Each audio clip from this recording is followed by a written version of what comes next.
Muslim.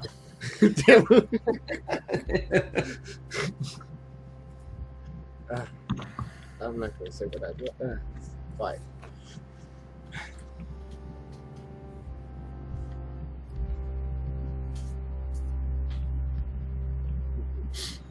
All right, boys and girls. This isn't art. There's no girls. I mean, I don't want Look at Tal's picture and tell me, like, to. So, do you How want dare to? you disrespect Jiraiya? Although, so today we had an international. Hold on. Today we had an international fucking meeting with 150 plus people from all over the globe, and this I assume woman from over in the UK. She posted a picture of a unicorn. She's like, "What should I name? Or what's the name gonna be?" Like just real generic like that. And somebody said, "Oh, Sparkles" or something like that. And I said, fucking something like, "Name it Philip if it's a male." And then she replies below that, "He's non-binary gender. The rainbow is just him." And I was like, "Oh, fucking serious?" Like, I assume the guy's gender, and I'm gonna have to go talk to HR because that bullshit. I just called me out in front of the entire fucking meeting. I was like, "Are you goddamn serious?" seriously. So it was a moment today. And then all my fucking jackass friends over here, they were all laughing at me. "Oh, dude, you got your ass called out." Oh, that's extra. At least they didn't call it that multicolored fella. You know when I'm Latino when I buy these. I'll say you could have said something way worse. Oh, fuck yeah. You know I'm Latino when I buy these. The best name for unicorn is horse, by the way. I think we need more bicorns in the world. Tricorns. A tricorn. No eyes. It's just two more horns out of the eye socket. Just three. That's pretty demonic. What's the horn that they use to bring down the walls of Jericho? I need that as a horn, just to bring down any kind of like traffic. Damn. Away. Yeah, I don't. 7 times, right? Just traffic. Just start blowing on it. Yeah. Didn't they circle the walls for a while? Yeah, I Yeah. can't really circle the walls Yeah. when it's in my car and I'm stuck in traffic. But hopefully, It's hopefully funny. it works around. It's funny you know that. I Joshua, he know a did lot. the Battle of Jericho. Yeah. It's a fucking Yeah. song. Yeah, it's awesome. Awful. Yeah. So, Oh. Yeah, it's a song. I sang it in 7th grade. remember I was in a youth group, right? It's not awful. Joshua fit the battle. Yes, the Battle of Jericho. Yeah, it's terrible. Pretty It's fucking terrible. awful. It's terrible, my dude. But it's a jam. So I'm telling you. I mean, It's terrible. if That it's was a my jam, favorite dude, jam in 7th grade. well, there's a reason it wasn't your favorite jam in 8th grade. Yeah, my It's favorite awful. jam in 8th grade, I think, was NSYNC. Ugh. Okay. Don't recommend these guys. Dating yourself there. Ugh. You don't want to really hurt me. But Babe. I had I those on could the just little see you with the jukebox frosted keychain tips things. and everything. I oh, had dude, frosted tips too. I did that song in the talent show in 4th grade. Does your parents have a footage of this? No, That's I a didn't lie. love him. His smile says yes. I know his mom. I don't think they do. Okay. They might. I don't know. I mean, I got granted a video of me in 2001 or 2000 in New York. I'm sure there's a picture acting because like my hair that. was highlighted. I think it was highlighted. Hey, I have frosted No. tips too. Turn of the century, baby. Like you said. Hey, Casey, before we begin, what's the date that you have? I know we talked about this last time. I just want to make sure I have it. I feel like you're just quizzing me. I just, So It's like your boss. I don't know what day it is now because obviously we just got back, but when we left it was the 26th of Saxon. Oh yeah, we don't know. No, 20. Sorry, that was Saxon. Yeah, the 26th of Bahamut. Saxon. I said it wrong. or did you say it right? It's okay. I don't know. Let me bust out my master calendar here. But that's the last day I could track because I didn't know how long we were in hell yet. Yep. Not even function. Could know. No. Where did my fucking pen? Oh, there it is.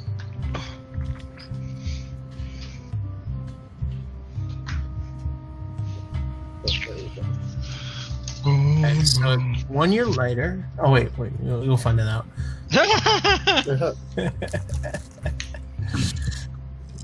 I do know our payday for the crew. I'm pretty sure that we skipped that. Oh yeah, so however long it's been, I'm gonna have to deduct that from the funds, correct? Yeah. Or If they're still there. okay, Yeah. I Fair might have said, enough. fuck it. They're not coming back. They died. yeah. I failed They better attempt be to make money on off our of ship. You guys listened to episode 100 of Critical Role, right? Or watched What, it? 100, yes. 101, I haven't finished it yet. Yeah, I hadn't even started the next one. The one that came Dude, out. the whole like ship, the way they were operating the ship was so cool. Dude, Yeah. like that's exactly what I had in my mind when I made the airship rules, and then they're doing it. I'm like, okay, so that's a fucking valid way to play. I love it. Yep. Fine Yeah. by me. I still got that. Yeah, we're hopefully one day if we ever get back, we'll Yours is actually harder. You have to deal with like the wind headings and shit too. For speed purposes. for momentum and stuff. Which I Yeah, mean, you're flying, so it makes They sense. have just a set speed for the ship, whereas you're like change your wind and direction and stuff, which I think is cooler. It's more in Yeah. depth. And the Cannoneer, I think Travis was doing like multiple. But Yeah, he was sending commands on the ship, which is Yeah. cool, and like he used the ship as a whole entity.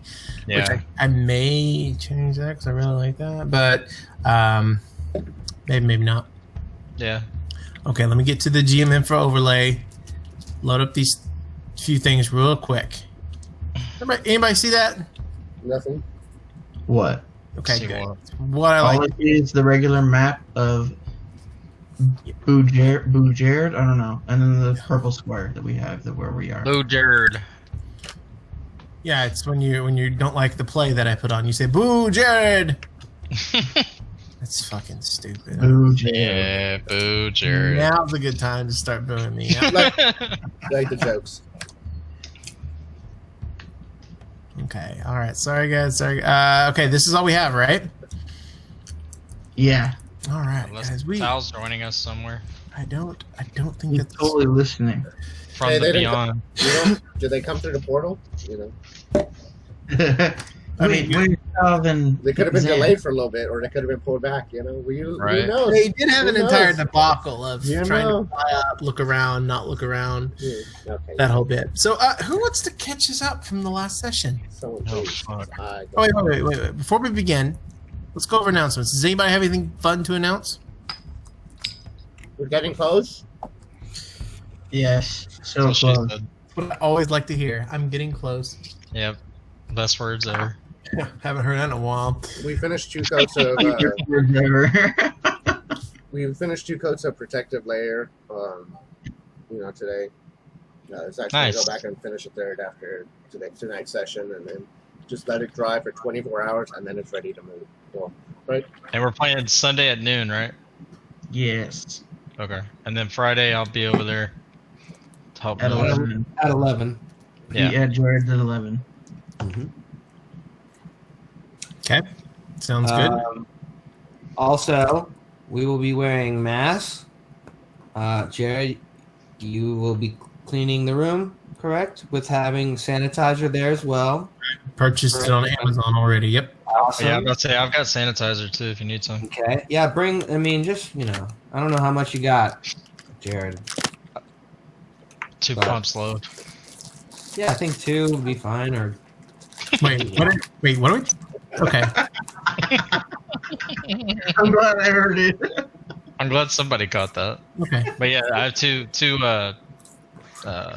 bottles. Oh, we'll just bring, whatever. I don't know how many you got, Jared. Yes. I don't have that many. If you want to bring them, that'd be perfect. I mean, really, the most important thing is going to be masks. Does everyone have? We have disposable. Yeah. Yeah, if I have masks, if you don't, but I would prefer you bring your own. Oh boy, do I. Oh yeah. Okay, well, good. Well, good. So myself, which is the most important, I finally got the 3D printer up and running. Nice. Zach, we're gonna have to talk about some of the slicer program, because that's what was screwing up for me, and I think we may be able to figure out what's going on in yours as long as it's not a hardware issue. Okay, so The UV light right now is the one that's not turning on. so we'll see if we can't figure out what the fuck Honestly, is going on. so since we've had this table thing getting closer and closer, there's plans to change where we've been doing that to like more of a workshop. When that happens, I plan on getting the next one up of this 3D printer instead. Okay. Because I've seen great stuff come out of it when it works. Yeah, So- no, it's great, and I've had my share of like failed prints since then, because like this one, like this, it's solid because I'm an idiot and I didn't hollow it out, so it ran out of resin. So it's a failed print with half of my resin that I bought. So I had to buy some. Yeah, there's You can hear how solid that is. Huh? Yeah, dude. I Yeah. stacked it with 6, so there was 6 on the plate that failed after the whole. Yeah, there's a learning curve. So anyway, we're gonna have some really cool shit Is that going a in. bowling ball that you threw down? I wish. It was at one point. No, where'd you go, God? It's what's left of one. Anybody else lose God? Oh, he's Is there- back. Yeah. Yeah. Reveal face. So that's fun. Cool. Everybody else doing good? Yep. Okay, let's get this started. Who wants to do a real quick recap review? I'll do it. Okay.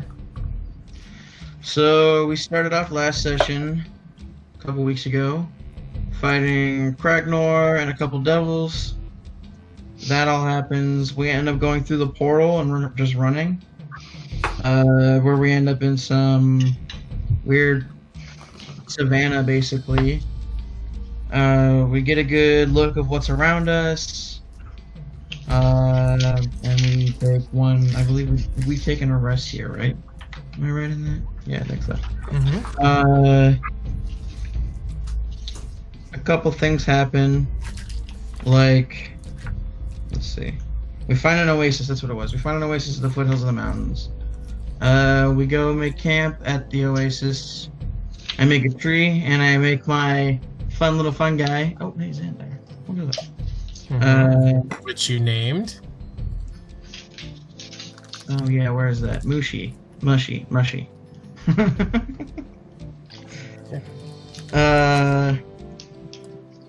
Let's see. We set some watches and some fun stuff happens during these watches. Let's see. Function gets some mystical card of magic thing, and a golem happens. Golem troll. Let's see.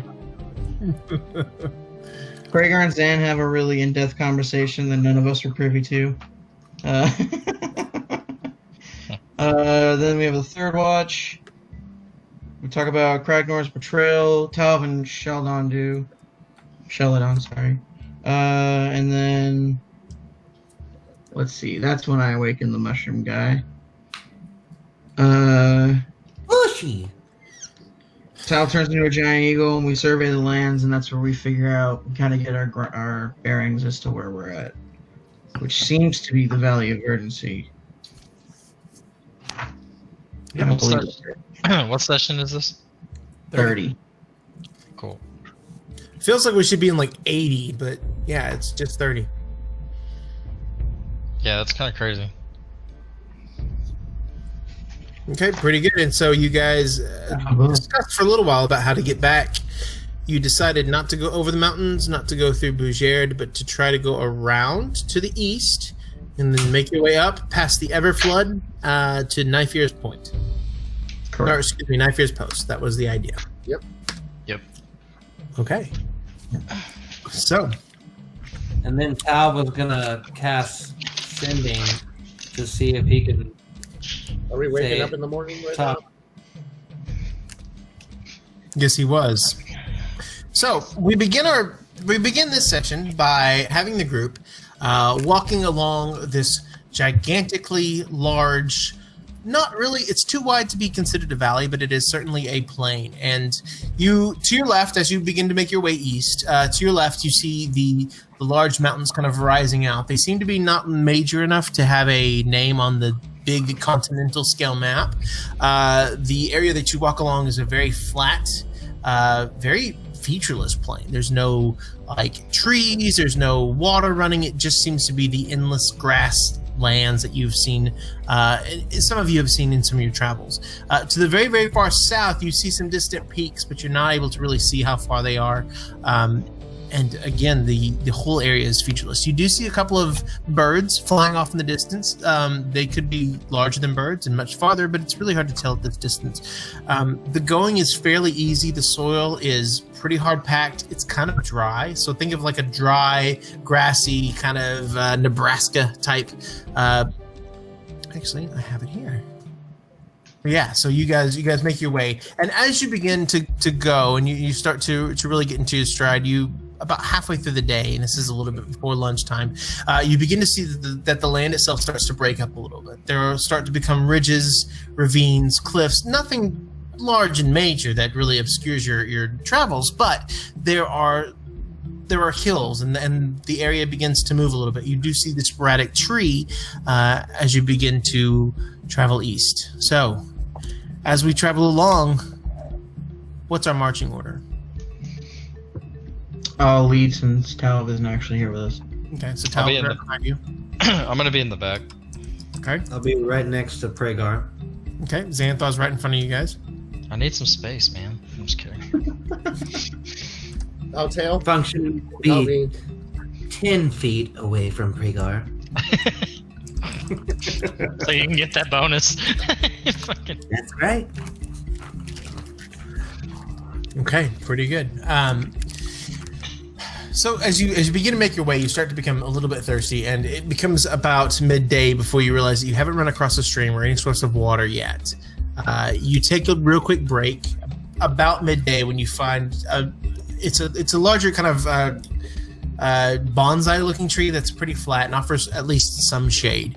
And as all of you begin to group up and sit down a little bit, Sheladon she looks like she's panting but making along pretty well. The white, however, sits down. Does anyone have any extra water they can lend me? Yeah, I got you. Where's our water wizard? fresh out of ocean. You know, can't So depend on aviary. ocean, so. Are you casting create water, Aviary? No, I have water skins. Okay. I actually have an extra one. All right, thank you very much. And he kind of takes it. Seems I've gotten out of shape in my old age. This godforsaken land. Where are we even going? That away. Well, of course. Do you think there's any people out here? Possibly. Hopefully Any, friendly. any monsters? You can- Hope not, Yeah. but well, hopefully someone prepared for him. Well, I certainly hope that's the case. We don't need anything giant jumping out of the trees. Then there's nowhere to hide. That's a good point. Go to the trees themselves. That's true. Could be the trees. Kind of knocks against the wood. Not this one, luckily. But anyway, I'm grateful for the break. I need everybody to make a perception check, please. First roll of the night. I guess I'll roll for Tweedledee and Tweedledum. Hey, it's not bad. Not as bad. Hold on, guys. Function with a strong opener. Function is looking at the ground right now. Guess- I guess think I it's saw a bug. You down got like there. a shirt on your head. Oh, there's a So- shirt on my head. Guys, give me just a second. Who's he whispering to, Tal? Maybe. Function and Okabar, can you hear God? No. But you guys can hear me? Yes. Weird. That's weird. He's whispering. They can't hear you, but Oh, he's talking to. I mean, granted, Pentagon's not paying attention to this. Or maybe that's who he's whispering to.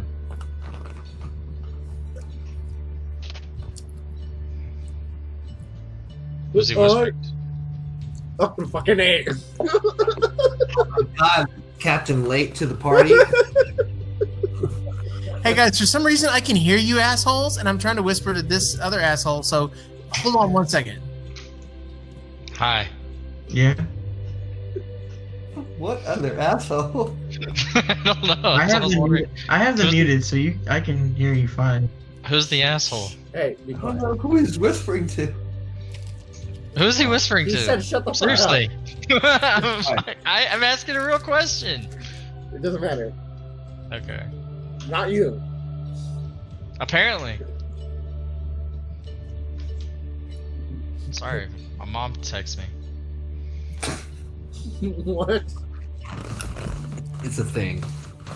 All right. In which direction? Okay. All right. So the party, they kind of take a quick bite to eat. There's not a lot of conversation because the journey itself has taken quite a bit.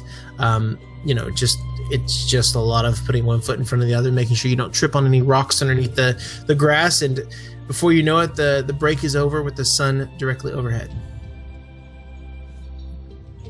Well, shall we get going? Yes, let's get. We got quite a journey ahead. We need to keep moving That we do. That we do. So, while we have daylight, right? Yeah. What time of day is it? I can't tell.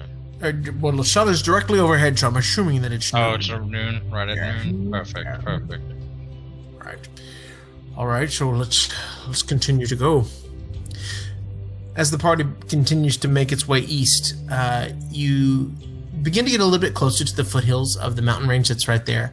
You notice that in the foothills of the range, you see small copses of pines. There's a little bit of forest, a little bit of woods that are kind of bordering the plains and the mountain itself, but they're at least a couple miles away. It'd be a pretty good walk out of your way to make it to those. Sorry, the little purple But as squares you left. continue forward, you eventually kind of find yourself walking in what seems to be a ravine, maybe a washout, where both of the hills kind of come down, and like a beautiful piece of cleavage, you're able to just walk right down the middle. You seem to be pretty comfortable there because there's no wind to really buffet you around. There's not a whole lot of grass down there, but you do know that you may be hidden. You also might be walking kind of towards an ambush. It's just where the ground kind of naturally goes. As you kind of get towards that, Sheldon kind of turns to the group and says, is this do we want to stay up top, or do you think we're better off going through the trench? So just real quick, that's that. We're in the purple square right there, just to confirm. Yeah, we're moving east Yeah. Okay. of there. West. Sorry, I had you guys muted. My bad. I'm sorry, what was that? We're going to. We're that purple square. Yeah, you're at that purple square right now. Okay. Yeah. I don't know you. I'm always good with the trenches. Yeah. But then again, I do prefer the mountains, but it's up to you guys. Fair enough. I agree. I think being out in the open might be a little adventurous. Just like for us? A little too much adventurous. Oh, you know, like we were in hell Yeah, let's not do that. again. We don't want a repeat of that, do we? I mean, Onosha would work out better here than it did in hell. I'm sure. Only by a little. Although we don't know where we are specifically. Alright. Shall we continue down the valley? Yeah, let's head that way. Very well. She kind of looks up and she keeps an eye on both of the ridges that you go down. It's not too deep of a valley really, and it's fairly wide. It's probably like 30-40 feet wide at times, and you can tell it's just your typical washout as the water comes down from the mountains in like flood times. It's just a flood drain. The rises on either side, they at some points they go up to 50-60 feet, but mostly they stay pretty level, about 20 feet wide. Can I? You do pass a small, it looks like a kind of a pond. I guess we Texans would call it a tank. It's not very big at all, but you kind of walk up to the shore. The water seems to be a little bit muddy, but you see the white kind of walk up, and he holds up that empty water skin that you gave him. He says, well, if this is a good as time as any to, refill our water skins, then we might as well be here. Can anyone tell if this water's okay? Aviary, do you want to check? Give me 1 second. Let me see if I have. I don't think I do. I don't think my staff does anything either. I'm sure it's just dirty, that's all. Yeah. Dirty water never killed anyone. Well, here, I'll try it, and I drink some of the water. Just to make sure. So you dip down to the water and you drink it? Like a handful. Okay, just a handful? Okay. Yeah. It tastes like mud. It's kind of brackish, but it does satisfy your thirst. Well, I'm not dead yet, so I'm gonna say it's alright. Hey, Jim, can I cast something? Yeah. Oh, Okay, nice.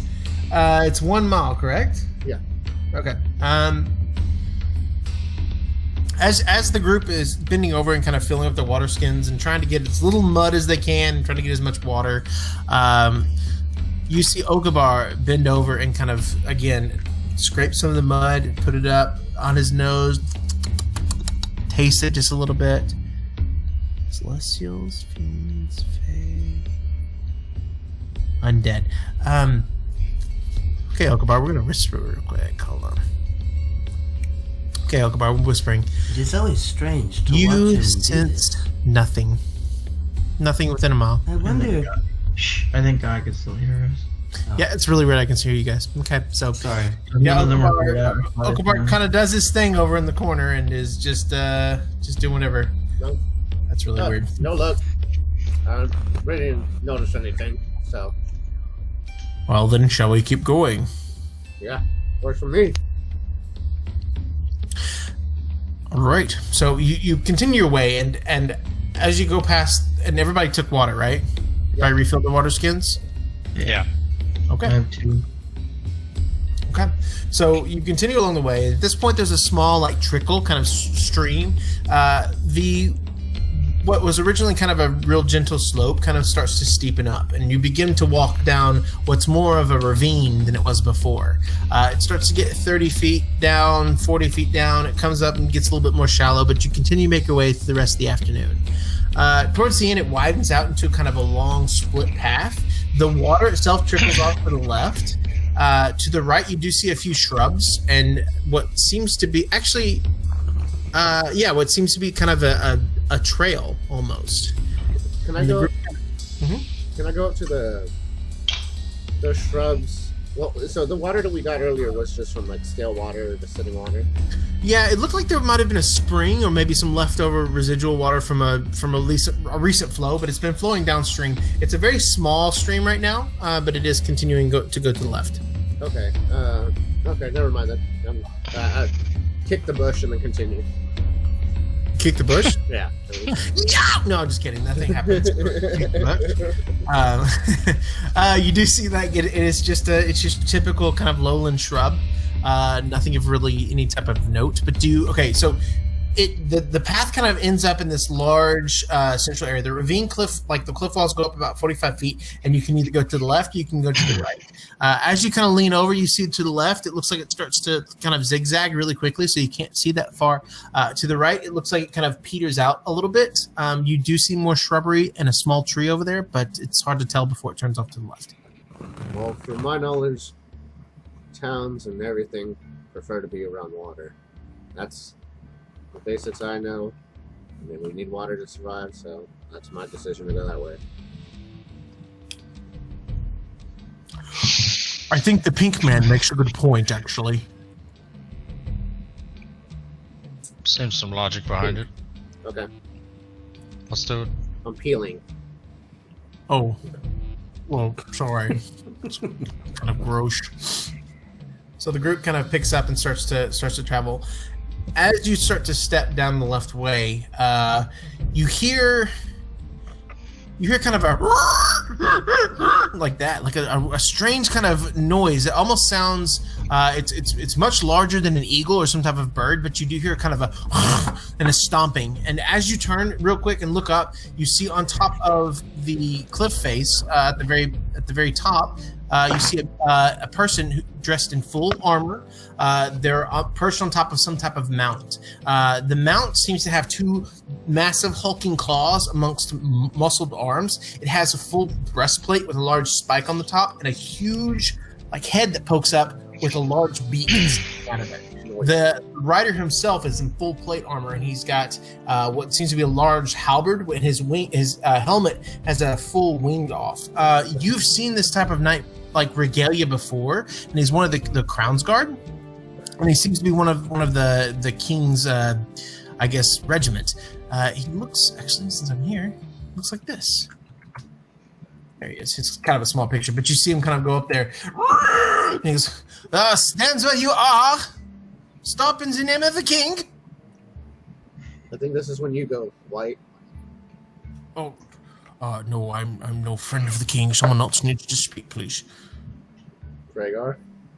What can I do for you, sir? It seems that I have found you at a disadvantage, good sirs. Please give me all of your names, and tell me what you are doing in our ravines. Why should we give us our names? Give us yours first. We're just passing. Causing no trouble. Is it just the one? That's all that you can see right now. And he says, "No, sir, I have you at a disadvantage. It seems to me that I have you surrounded currently, and you are trespassing in our region of our camp. Please tell me who sent you. Is it that damn mayor?" No. The damn who? Did you Clement? say mayor? Yeah, the Clement mayor. Do you have nothing to do with him? I don't understand your accent. Can you speak a little more clear for me? I'm speaking perfect English. What is wrong? Stop laughing. This is serious. Okay. That's a beautiful mount you have there. Oh, thank you. Is it yours? Where are you? I've asked you a question. What is your name? What is your name? And then I will give you mine. Look, I'll give you my name. It's Aurelio. Hello? Yes. Hello? Okay. The white stands out, and he kind of walks forward, and he lays his hands. He goes, "Don't worry. I don't think he's here to harm us. Good evening. My name is Thomas. I seem to be at a disadvantage here with my companions as we are trying to find a place to rest for the evening. Do you happen to have a camp or something along those lines?" And you see him go, "Let me know what you are doing here first. Why are you looking for a camp?" To camp. We need a rest. We need a rest. Can you But see why we're are you not in this a area? Oh, we came through a portal. So a portal? Yeah. From where? We don't really know. We just kind of ended up there, and then we ended up here, and we're trying to get back to where we know. We assumed an inside of a cavern that looked like kind of like a volcano, but hey, At the mention of a portal, you see him kind of like he was pretty relaxed at first, but he kind of gets up and gets his guard a little bit more. No. You will tell me more details of this portal. Where was it from? Where did you enter this portal? We can tell you that the portal was not That way. made for us, and it's not for our use. It was west of us. I don't Where think do it's your near. allegiances lie? Good. With the crown? Yes, with the crown. As opposed to who? We have been on a mission, and we were transported through a portal to this side of the land looking for a survivor.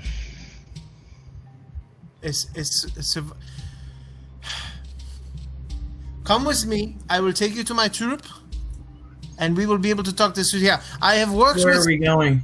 We are going to my camp. No. Where are we going? I will lead you there. You're actually going the wrong way. You're going to the town. We need to go this way. To my No, we're troop. going east. Well, of course, but I mean, it all lies east from here. What does? It's all of it. Both the town and my camp both lie east of here. Oh, okay. I can't Yeah, we're already understand you. going. What is he If you wanna saying? follow us, you're more than welcome to join us. No. I will lead you to my camp. Your Come, hand? No. What We're is already that? going east. We can take you there. What is wrong with you? No. We must go to my camp. Nothing's wrong with me. We're going east.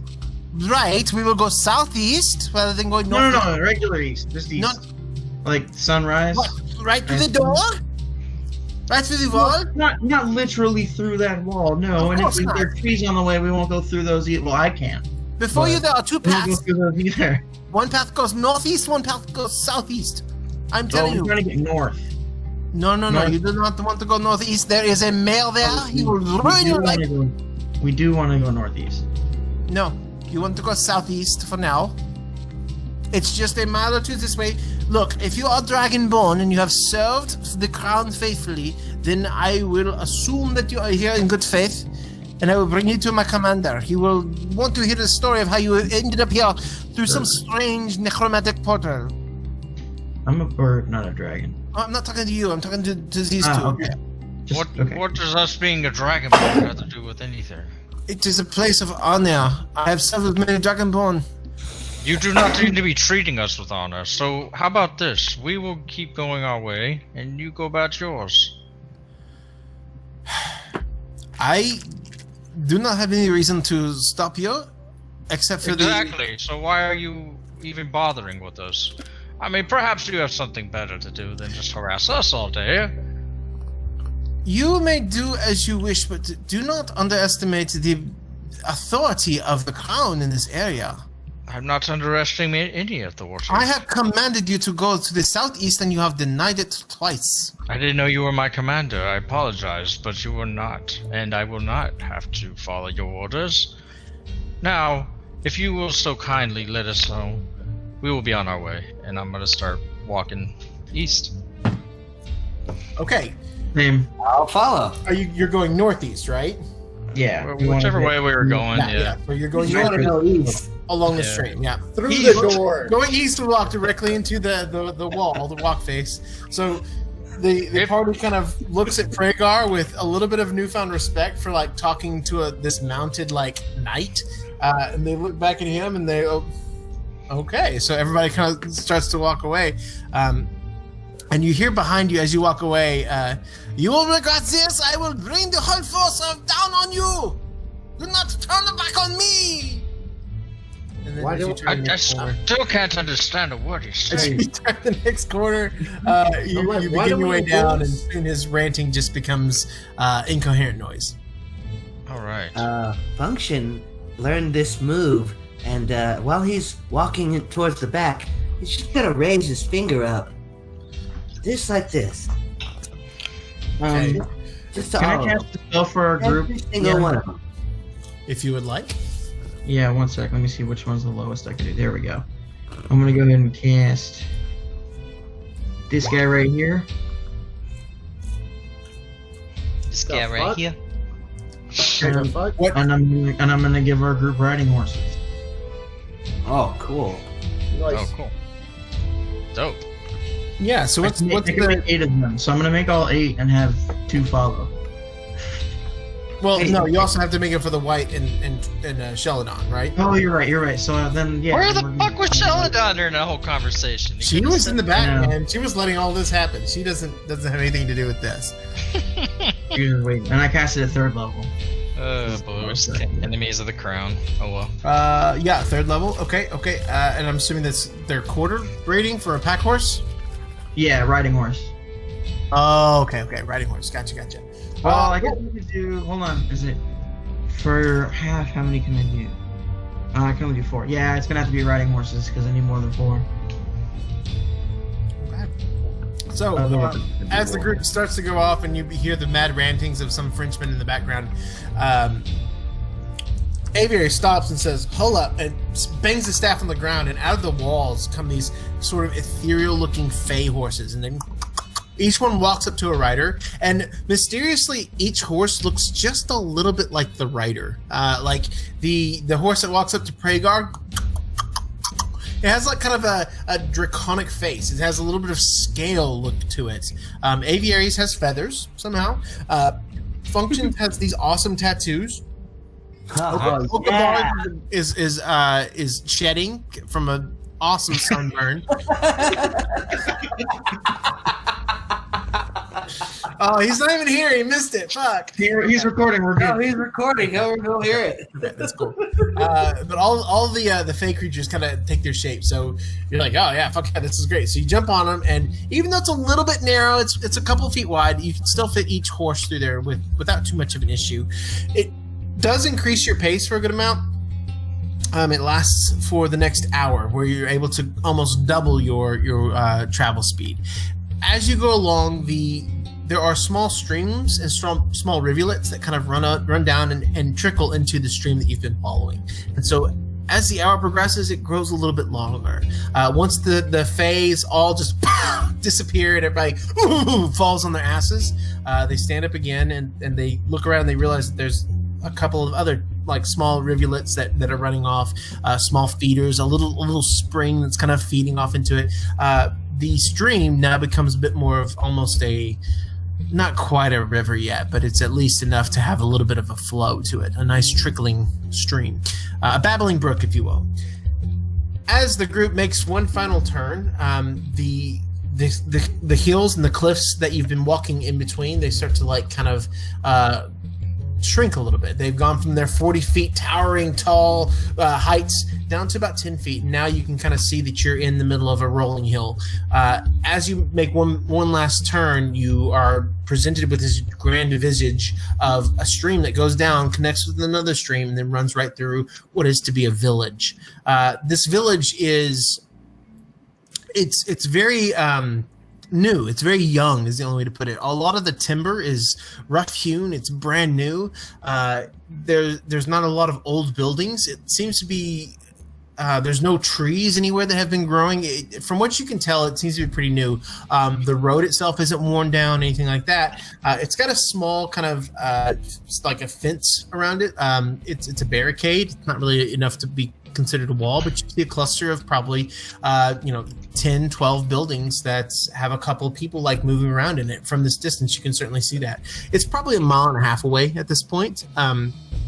But you walk up and you kind of come into your collective and you see the next town. Nice. The white kind of comes over and goes, oh, that's a sight for sore eyes, I'll say that much. Yeah. You're a little out of shape there. Well, as much time spent in hell as I gave, it's enough to sap the endurance of anyone. So I you're never saying- thought I'd see a civilization again. So you're saying you had enough hell for one lifetime? I'm going to be a good boy and make sure I go to the other place. Purgatory. What about the third place? Well, Bahamut takes you upon her teat and suckles you until you're full. It's a beautiful thing. Anyway, shall we go? Yes, let's. That's canon, just so you know. Yeah. So, I change my religion now? it's a Paralandro. You're religious? It's his character, yeah. So he goes, and you continue on, and as you approach the town, there are a couple of watch people on the walls, and they don't seem to be too lax. And you're almost on the town, and all of a sudden you hear the ding, ding, ding, ding, ding, ding. You hear some people yelling, and there's some people out there that are chopping wood outside the wall, and they look and they kind of freak out, and they run into the walled area, and you see some of the barricades, like the doors won't even shut right. It's a pretty poorly defended town for what happens. I need everybody to make perception checks for me real quick. All of us? Yes, everybody. I'll make 2 for everyone who's missing. Ooh. 6 and a 7. Okay. Oh. Talver notices this, but he's going to keep his mouth shut.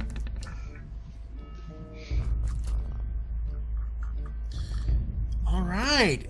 So, Avi and Pragar, I'm just going to do this because whispers aren't working right now. You two notice at the back of the palisade, there seems to be an area where the palisade itself is a couple feet high, probably like 7 feet high. You see that there are two swaths, probably 20 feet wide, where it is completely trampled. Still has some cinders. It looks like it was burned. There are long streaks that kind of trail off into the distance where it looks like something plowed through the ground, burned through the ground. Something very heavy was dragged across the plains and into the town. It looks pretty recent. Like I said, there are still a little bit of smoldering cinders, and there are several people over there working on it, trying to repair it. And they kind of look up, and you can see that the people reach towards their whatever knives they have, or maybe they heft up the axes that they're chopping wood with, and everybody kind of stops what they're doing and looks at the newcomers to come into town. As you approach the gates open, and you see what seems to be a little bit older of a man, probably in his late 50s. He is a half elf, and you can tell he's pretty slender, pretty tall. He's got long gray hair coming off of his back. He's really ugly. That's the first thing that kind of strikes you. He's got like scars along his face that have been there for a long time. His robes are very plain, very homesteady, except for he has a very colorful purple and yellow shawl, like kind of wrapped around his shoulders there, and it reaches almost down to his waist. And he walks up, and behind him there are a couple of guards, a couple of men that have like crossbows that are loaded. And the old man kind of walks up, and he slowly puts up his hand. One thing I can do, one thing before this even happens.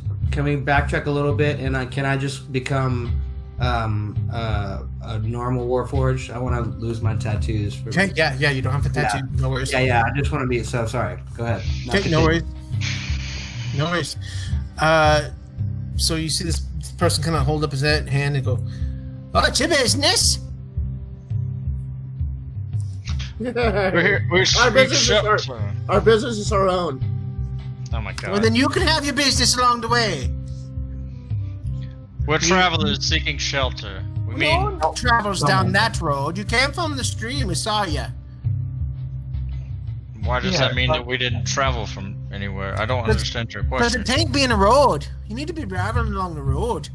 We don't travel along roads. We What a travel snap. along the valley. What's your name, good sir? My name is Pragar. Pragar, I'm Klimek Strogan. I'm the mayor of this here town. Very nice to meet you. I wish I could say it was likewise. Oh, I appreciate that, but we heard wonderful things about you. yeah, right. We've heard great things about you. Oh, we heard good things. Who you been speaking to?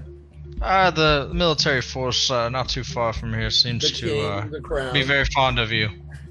Look, that little spitwhittle Zavala can go take his troops and go fuck himself. I agree. I did tell him that as well. Oh, did ya? I did. That's what I say. Sorry, my puppy's getting a little excited. That's a cute dog you got there. Thanks, All right. Wiener. Oh, hi, doggy. Perfect. So, Underneath his robes, he unfurls this tiny little, like, Yes. overweight wiener dog. This be my right-hand girl. This be Addie. very nice to meet you, Eddie. Now, we're like I said, we are travelers here to seek shelter. We've been put on a mission. We're very tired. Can we please? A mission? Yes. A mission for what? Well, obviously, I cannot share that business right away. Well, then if you can't be sharing, we can't be sharing. So you can go along way. world. At this point, behind you hear a "Daddy, Daddy," and everybody turns and looks, and there's a little girl, probably about 14 years old. She's also half elven, kind of running up, and she comes up and puts an arm on him, and she says, "It's okay. Don't worry about them. Don't let that thing spoil our hospitality. What if word got out? We'd never get any visitors." And he kind of looks down and he looks at the group. He says, "You don't know nothing about the green fire, do you?" Fire can be green. What kind? What is the green fire? He looks at his daughter and says, "All right, look here. If any funny business happens, I'll be sending the guard after you, and we can take care of ourselves. We ain't no pussy town folk. We're frontiersmen, and we can handle our own, so you best be watching where you're stepping, and don't swindle nobody." No worries. Yes, sir. I understand. I grew up with frontiersmen. I understand. Do you have a working tavern that we can help stimulate the economy? You know. I don't care about no economy. I just wanted my people to be fine where they are. But he looks down at his daughter and says, "All right, love, I will let them in, but just for you. If anything bad happens, it's on Addie's head. You may enter, gentlemen, but again, no funny business, no fires." Thank you, good sir. Right on. The White and Sheldon are both kind of in the back, just looking around like, whoa, that's weird. All right, he can come in. Let him in, let him in. The doors open up, and there are a couple of guardsmen that are kind of watching on the side, and they're looking at you, kind of mean mugging you. And these are pretty buff guys. These are like burly, like lumberjacks. The area surrounding it does have a couple of pine copses and stuff, so you figure that there's probably a lot of wood trade that goes on in this area. The party makes its way in, and this is what they see. To the town master's hall as you walk in. That's right, it's a reused map. You see several different. What? Nothing. You see several different like areas that you like that are of interest. You see a smithy. You see the town center, which is on a giant green. You see a lovely shrine that kind of encompasses the central area of the town itself. Well, what are we looking to do? I don't know about you guys, but that acid, I know me and Zan can go repair our armor. Well, I don't know if his armor or if it was his weapon, but I could repair that. I thought that was mended. Oh, was it? Aviary didn't? Yeah, Yes. I believe Aviary cast mended. Apologies. Okay. Well, in that case, I could always use some more arrows. So I'm down to like only like 4 or 5 left. So You want to head to the smith? Yeah.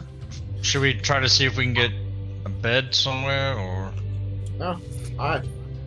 first, and then we go explore the town? Because there's a bunch of people coming to this town to stay here. Master Rhaegar, I will go with Okabar to the smith while you take everyone else to get a room. That's fine. 1 second, guys. Hold on. Function, you do you are remember how paying- much money? You how have much point I have? you have all our money functions, so We'll sell you. All right. So as the group begins to walk in and enter the town, you see a bunch of people that are kind of like giving you guys glares as you walk along. You know, there's an old lady who's like sweeping her porch, and she's very very Gandalf and Hobbiton type scowling.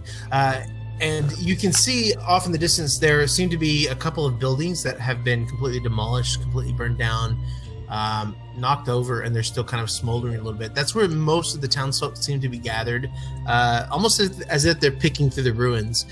You walk up, and eventually you make your way to what is the smithy, and then you look just a little bit beyond that, and there's the Stonehill Inn, which is just across the street from the smithy there. It seems that this is a pretty good place to kind of mingle. It's the main thoroughfare. There's a couple of horses and carts that are walking by, but really the traffic just avoids the group in general. Okay. So smithy it is. Okay, so does the whole group go into the smithy? I know me and Function work. So yeah, I we can think go we're there. gonna- We'll Yeah, just okay. all together. Okay, That's so fine. it's across the street, so we won't get lost. The whole group. Okay, so Wait, that's a question. Is everyone going? Yes. Yeah. Yeah. I already said that's fine. We'll go there Even first. Dwight and Sheldon. Well, can we get Zed and Talb at least to go get us a room in the meantime? And Yeah. why don't I go get us a drink and a good place to stay? That was Talvin, apparently. Yeah. No. Okay. All good. right. Awesome. Go for it. So You'll work on so, that. You charismatic bastard. So Talvin and Xanthar, they kind of buddy off. The White looks at you and says, "Well, a bed sounds so very appealing. I believe I might need some better armaments than these. I mean, I don't mean any offense. What you've given me is wonderful, but I might want to try for something a little bit more my style. Perhaps. Done taken. Yeah. Let's see what they have here, right? Very nice. Well, I'll accompany you. And Sheldon says, well, I'll go on and jump in the tavern if you don't mind. I'll catch up with you boys later. Hey, White, do you have any coin on you? I know you've been in hell for a while. Well, no, I certainly don't, and you will be repaid tenfold once I get back. It's just I'm a bit Well, it's it's only expectations, I'll a bit spot him. short. Yes, very appreciative. Thank you. I'm gonna look at function and be like, What's wrong with What him? are Is he you okay? making faces for? Why is he doing that? He hasn't had anything to drink in a while. potato. Needs a Why is ale. your face is twitching, Okabar? You got something peeling right here too. What is that? Just... Look, I just haven't had my tradition of rock ale in a while. Rock ale. As the group makes its way to the smithy, the building itself is fairly small. It's kind of a log cabin that's up on woods, and the smithy itself is out underneath an awning, and the blacksmith is over there working. Ping, ping, ping. He's a very tall dwarven fellow. You can tell he's dwarven because he's got his long beard. It's been singed all over from being too close to the forge. And ping, ping, as he looks, he turns and goes, oh. Wipes his sweat, sets his poker down, and kind of waddles towards the party. And he's washing his hands. And he says, "Hello, fellas. Good evening. What can I do for you?" We heard you have some fine material around here. Who's telling lies? My kind of man. Do you have any arrows? Well, I have some arrowheads I'm going to give to the Fletcher, certainly, but as far as whole arrows go, no, I don't think I do at this point. Sometimes you go to the source to find the better stuff. But hey, I understand. No, I've cast a few arrowheads, but I'd probably go. what do you have right now? What's your specialty? Well, I've got some wonderful spades, and I've got plenty of pickaxes for the mines up north. Let's see what else I've got. Hold on one moment. They call it Mine. You fuckers. I hate all of you. Oh, mine. Oh, mine. All right, so I've got your typical stuff. I've got climbing gear. I've got some tackle for your horses if you have any of those. I do have a couple of swords that have been sitting around, not doing a whole lot of good since everybody seems to already be armed. I've got some chainmail that might be handy for one of you. Chainmail? That reminds me of a joke. Thomas, you want to check how out did the it go? chainmail there? Or...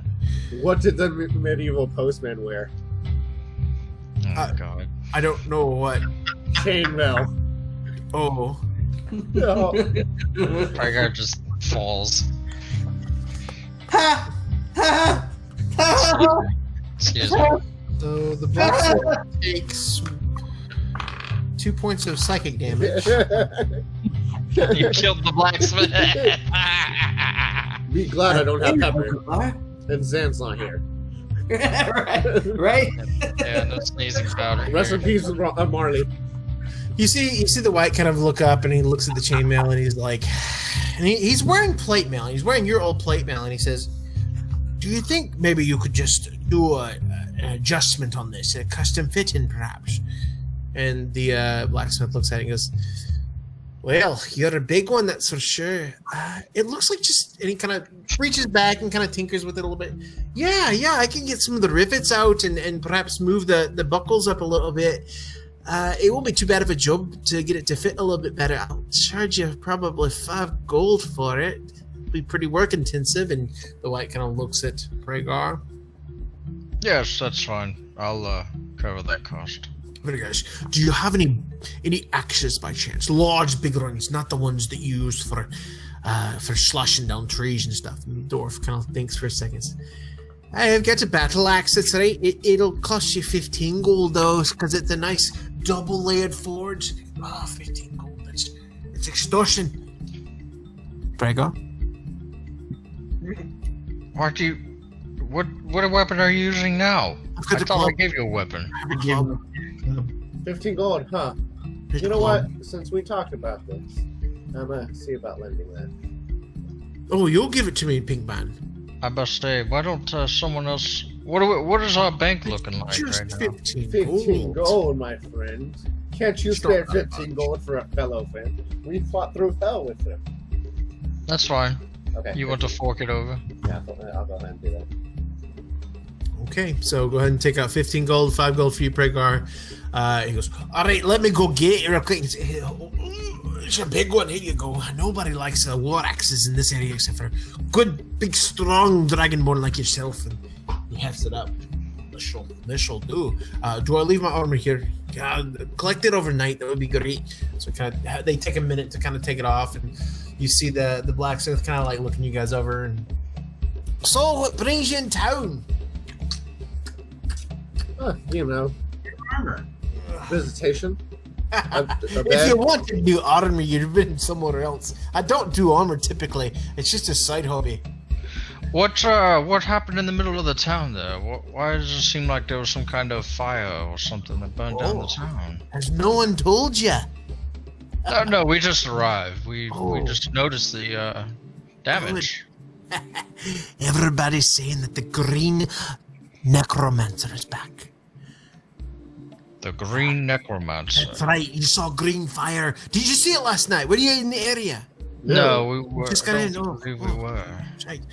Well, so story goes, long time ago, this whole area used to be home to lots and lots of people and lots of towns all over. And there was a big.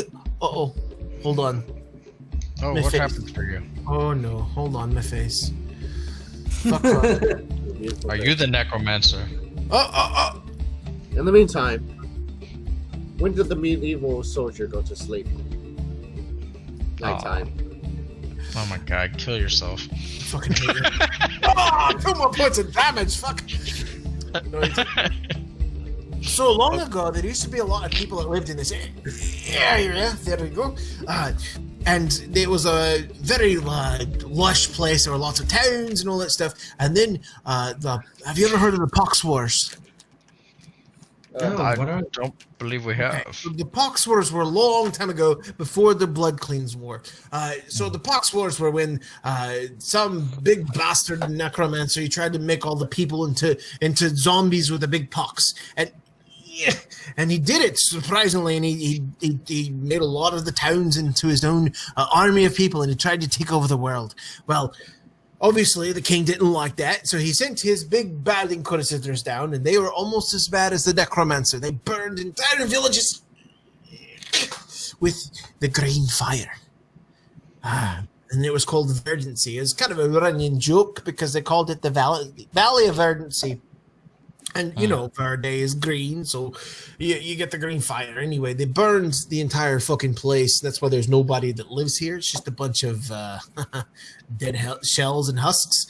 We're a frontier town. We've only been started, 15 years now.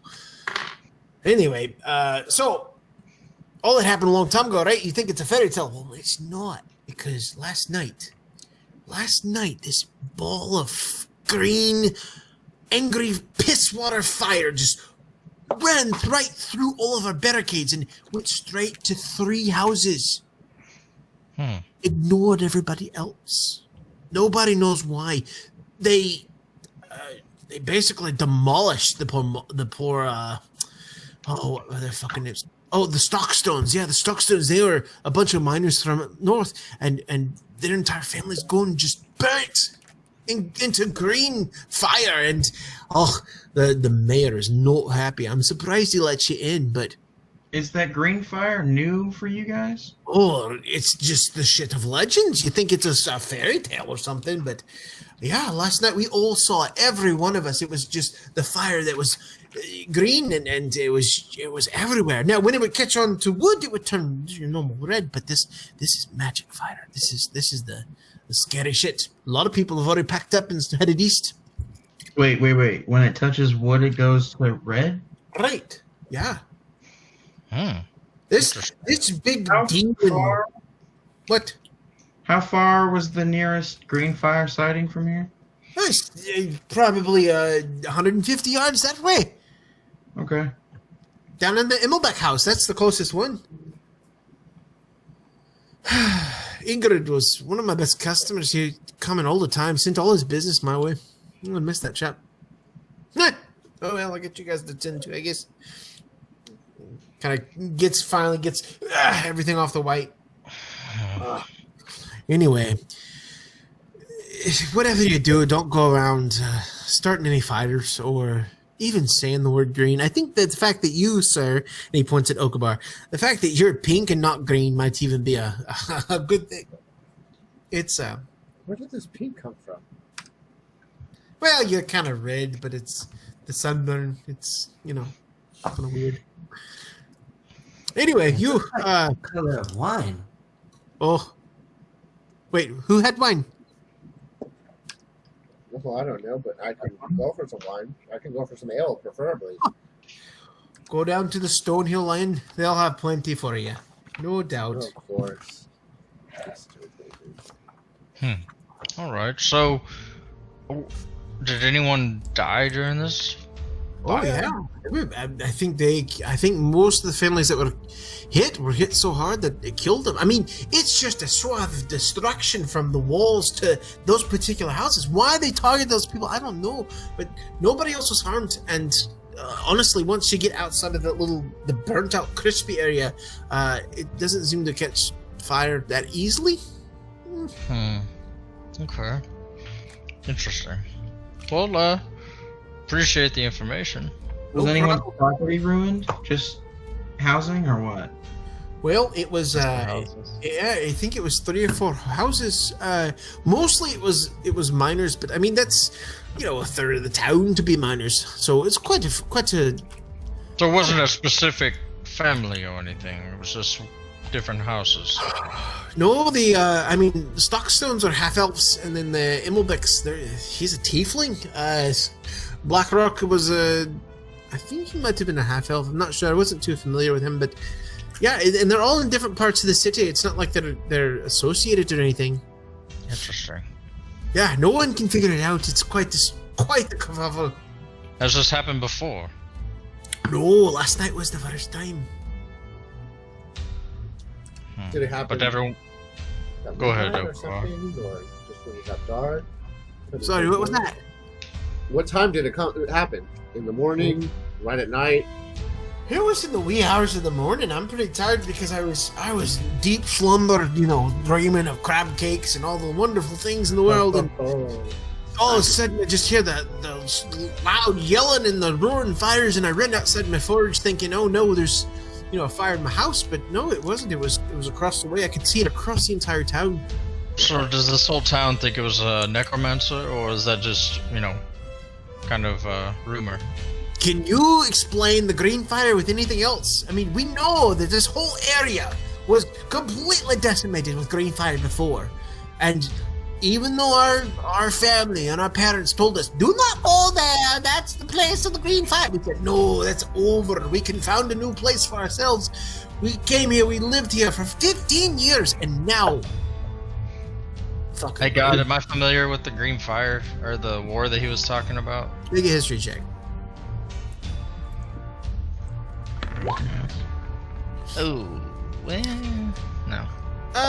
It was before your time. Your dad mentioned it in passing. You're not sure if he served in it or if he just knew of it. You do know that it was way before the Queen's War, and it was the first time that the descent of power between local governments and the crown really kind of came to a head.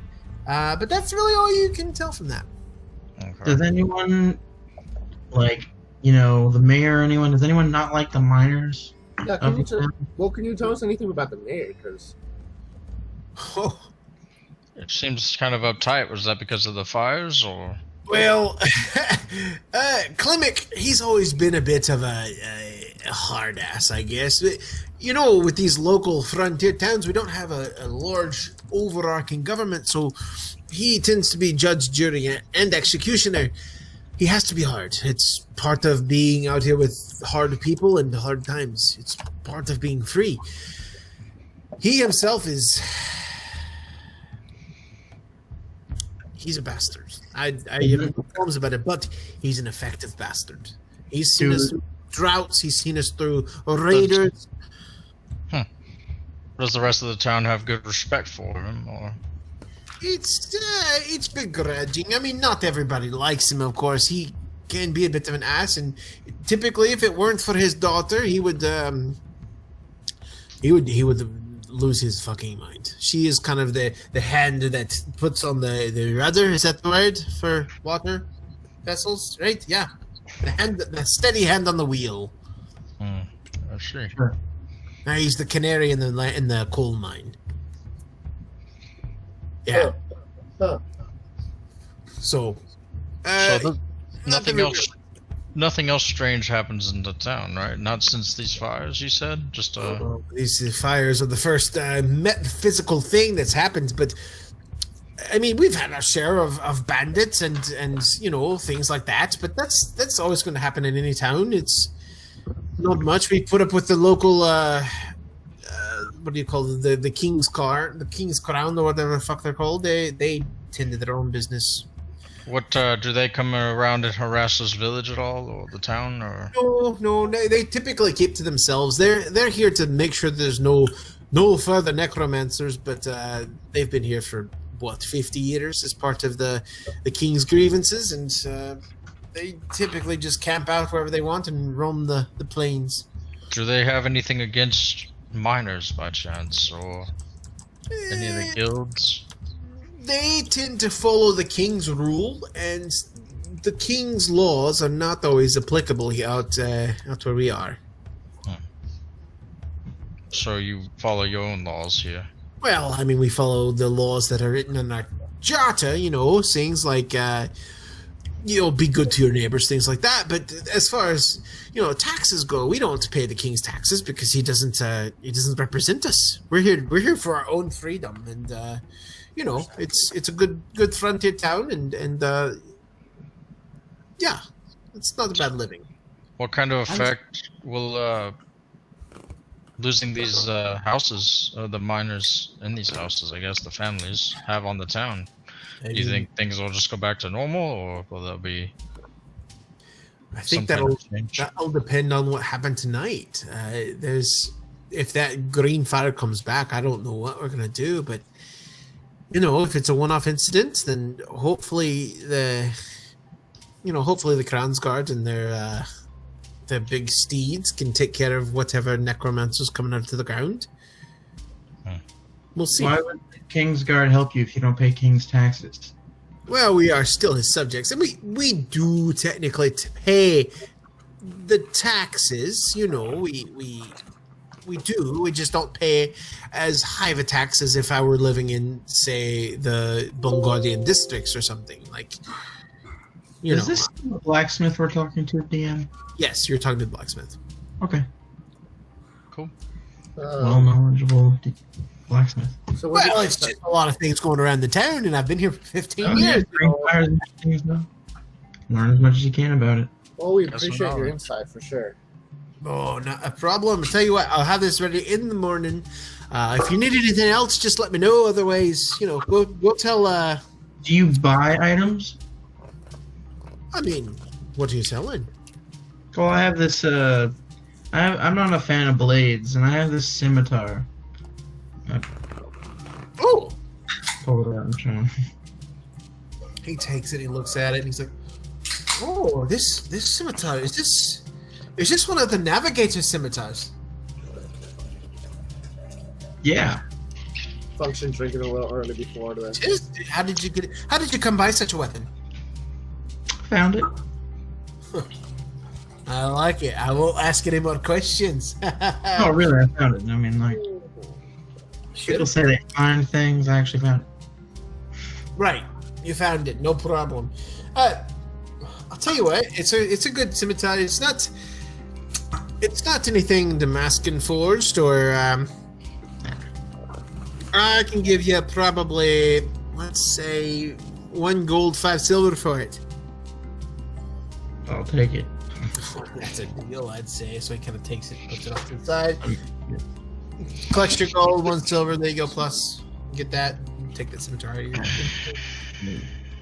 All right. So, is there anything else I can do for you, gentlemen?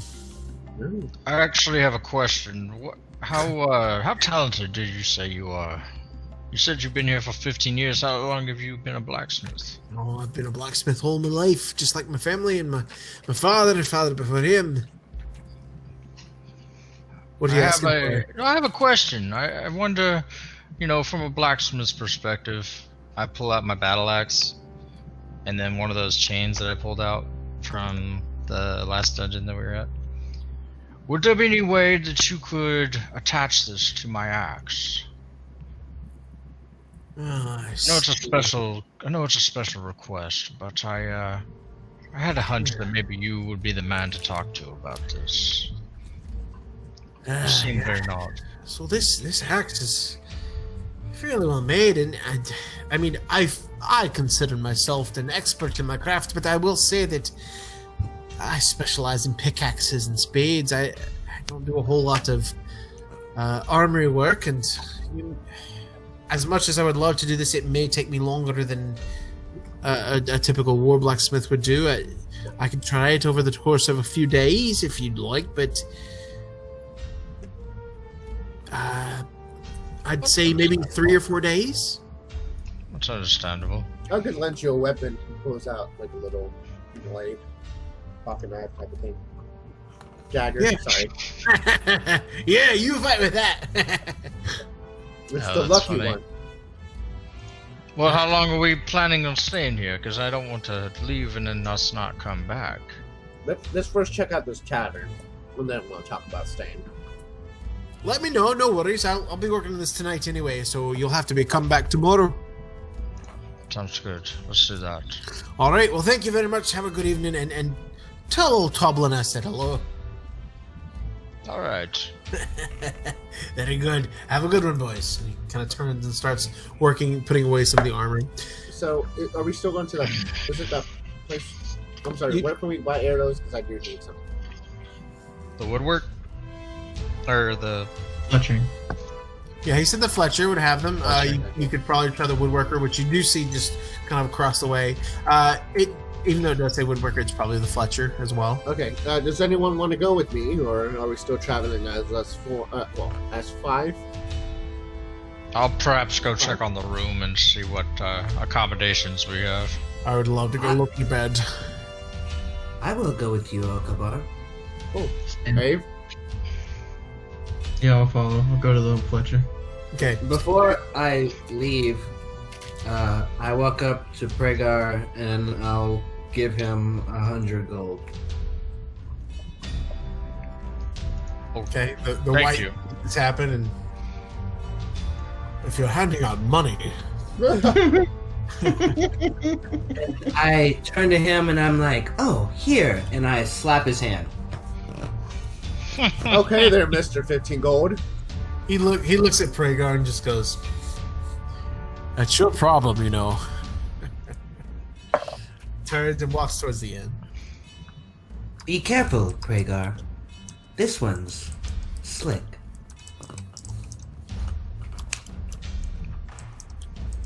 Okay.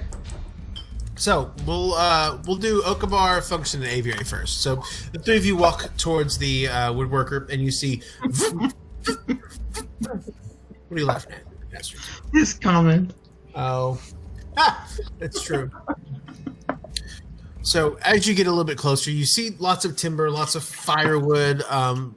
You do see a couple of targets sitting up with arrows. The arrows are not anywhere close to the center target.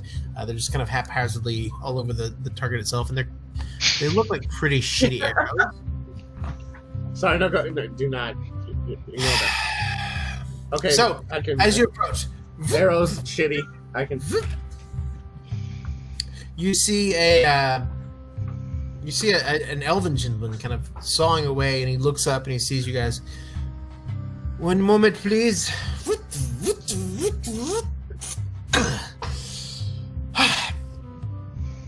Throws back his hair, and he's in your typical kind of like mercantile robes. There's nothing too fancy. He's very tall and he has kind of long, slender hair. Hello, how may I help you? Oh, I heard you sell the finest arrows in town.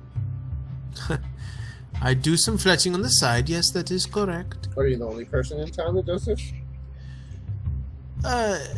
As a matter of trade, yes, there are some hunters and some rangers that tend to do their own fletching, but as far as fletching for sale, then I'm the one to come to. Well, we came to your door. Excellent.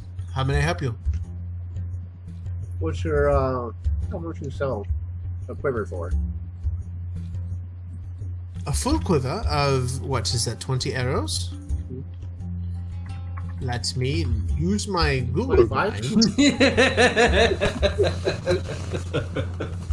So great. 1 second. They should be proud of me for actually keeping track of the arrows. Last like I really am impressed with you. That's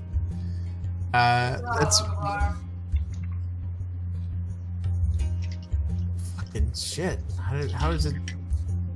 How many gear? Thank you, D&D Beyond. Jesus. No I was kidding. better ask people. I think they're like dirt ass cheap, to be honest. As long as you don't get anything fancy. No, Ah, we got yes. things. Excellent. So I do sell this quiver here, and it's going to be 40 arrows, a full bundle. It will be £1 gold piece per pound. Well, how many pounds is that? The 40 arrows is just going to be one. One it's pound. one- Okay. one Sorry. gold piece, yeah. Okay, so that's weight. I'll buy 2. Two. What's that? I happen to have 2 bundled already. Yes. No Do problem. you sell any specialty arrows or anything? Well, Besides these arrows, are- maybe.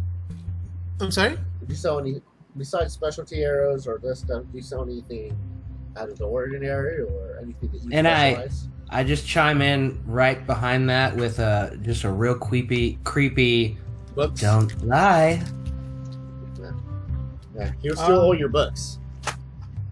As far as specialty arrows go, no, I do not think that we sell.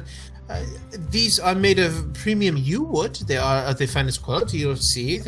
Here, look. Hold my shaft, and you can see if you rub across the head there. Beautifully made. Oh, it's Perfect. wonderful. I love it. Yeah, perfect length and everything. Yeah, cool. He's lying, Okabar. Sir, it's just Can I tap serving- it? Can I tap it on functioning. the counter? Just like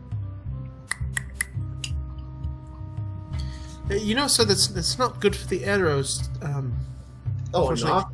I would hope that would be fine if I'm going to be traveling with them. Well, as long as you're not knocking them against the counter and staying them in the quiver, you should be quite all right. As I said, so that would be 2 gold. Is that all that I can do for you this evening? He's hiding something, Okabar. You sell pepper. I'm sorry, pepper? Mm-hmm. Well, you know anybody that might sell some pepper? You may want to try Toblin or the inn, or perhaps the local goods trader. But no, I'm a woodworker, and I deal in wood items, which pepper is not. No, it's What about wand? okay. What? You know, Do you do wands? No, sir. Unfortunately, I'm only of the material goods. I can make you quite a chair, or perhaps even a table. does anyone specialize in magic in town? Oh, not in this town, good sir. We are much too small and much too new of a community. I regret Okay. to inform you. How about potions? There might be some potions around. Are you talking about, like, potions of curing certain diseases? Perhaps a love potion? You interested me, but I was going more for the healing type. Oh, well, I mean, I don't sell them, but I've heard I of knew people... you had something else. Is your servant broken, good sir? Well, A little bit. no, he's just top of the line. You may want to bring him to Balru, or perhaps the City of Leaves, and have an artificer look at him. He seems to be speaking up unduly. Yeah, he tends to do that. Put a little ale in him. Unduly. Yes, with undue reason. Anyway, well, I'll go folks, there. I can't I'll give my buy food the gold. things. And then All right, thank you very much. Is there anything else I can interest you in? Perhaps a nice mahogany box, or maybe some wood shavings for starting a Ooh. campfire? No, unless there's You cigars like in there. boxes? I mean, I deal in boxes commonly, yes. He's lying, Do you Ogabar. like? And I pull out my chest. Okay. Where did you get this chest? The magical gnome dick punch.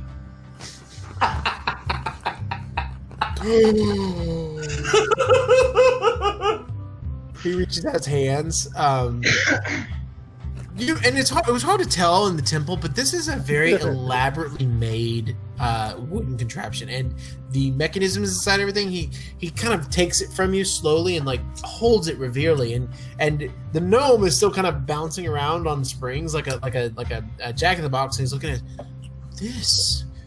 This is an immaculate piece of machinery. Where did you come by such a thing?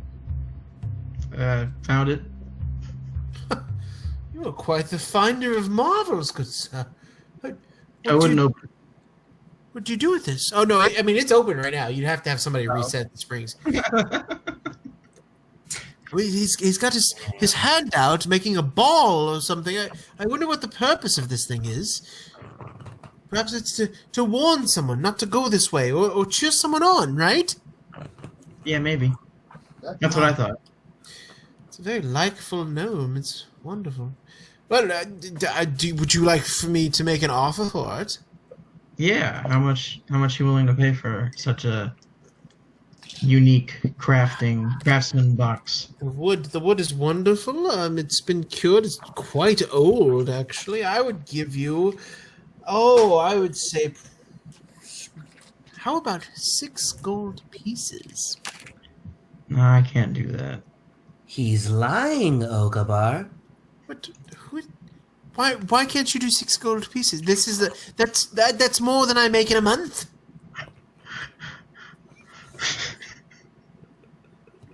Why? Why is he laughing? Why is he laughing? I'll make you a fair offer. Fine, make a counter offer. Go ahead. Befuddle me with your wits. Please. 600 gold. Whoa. It broke out I screen. thought you said, for a moment, you said 600 gold. Yeah, 600 gold. You are. No, thank you. Well, fine. I'll take my gnome box back. Take your broken dick punching box.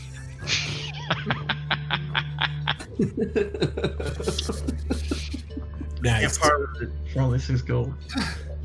Very well. Well, if you don't find another buyer, remember I would continue to be interested, but for less, of course, but for 5 gold. 600.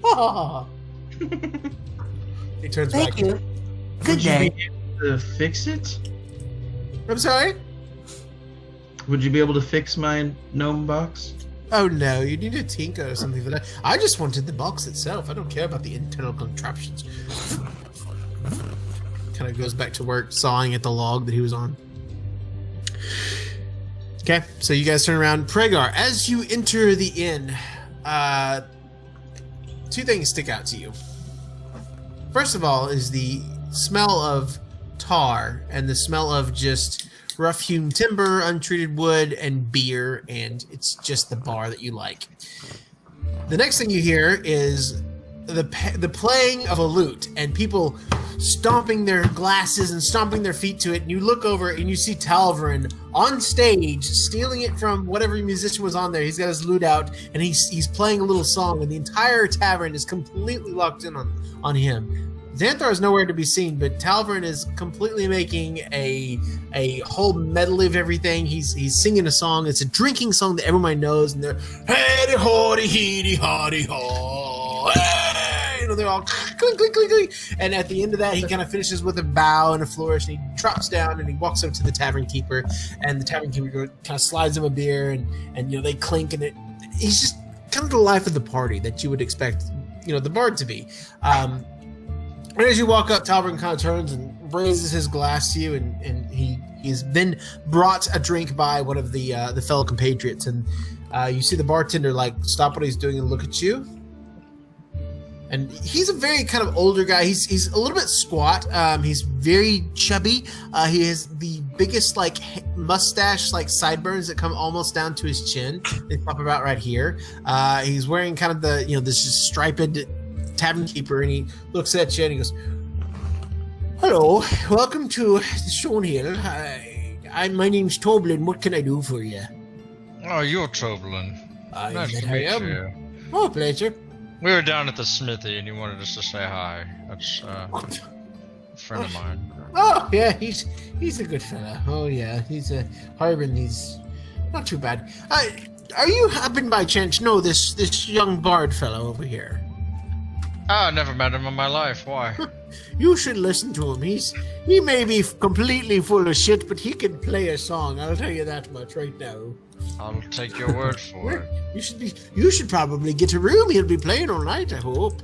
Yeah, I actually have a couple other fellow friends that were traveling over here to see what your accommodations were for a room. But you don't know him, because he paid for rooms for 6 people out of his own pocket. Oh no, not him. I don't know who that is. Maybe paying for his band. Well, sir, I'm sorry. I don't have any more rooms left. He rented out the entire inn. Oh, that's too bad. What do you have for drink? Oh, we've got the finest ale, a bit of mead, and even some wheat beer. The finest ale, huh?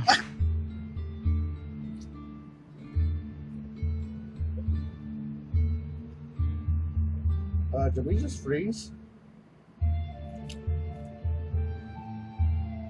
Hello? I want to refresh.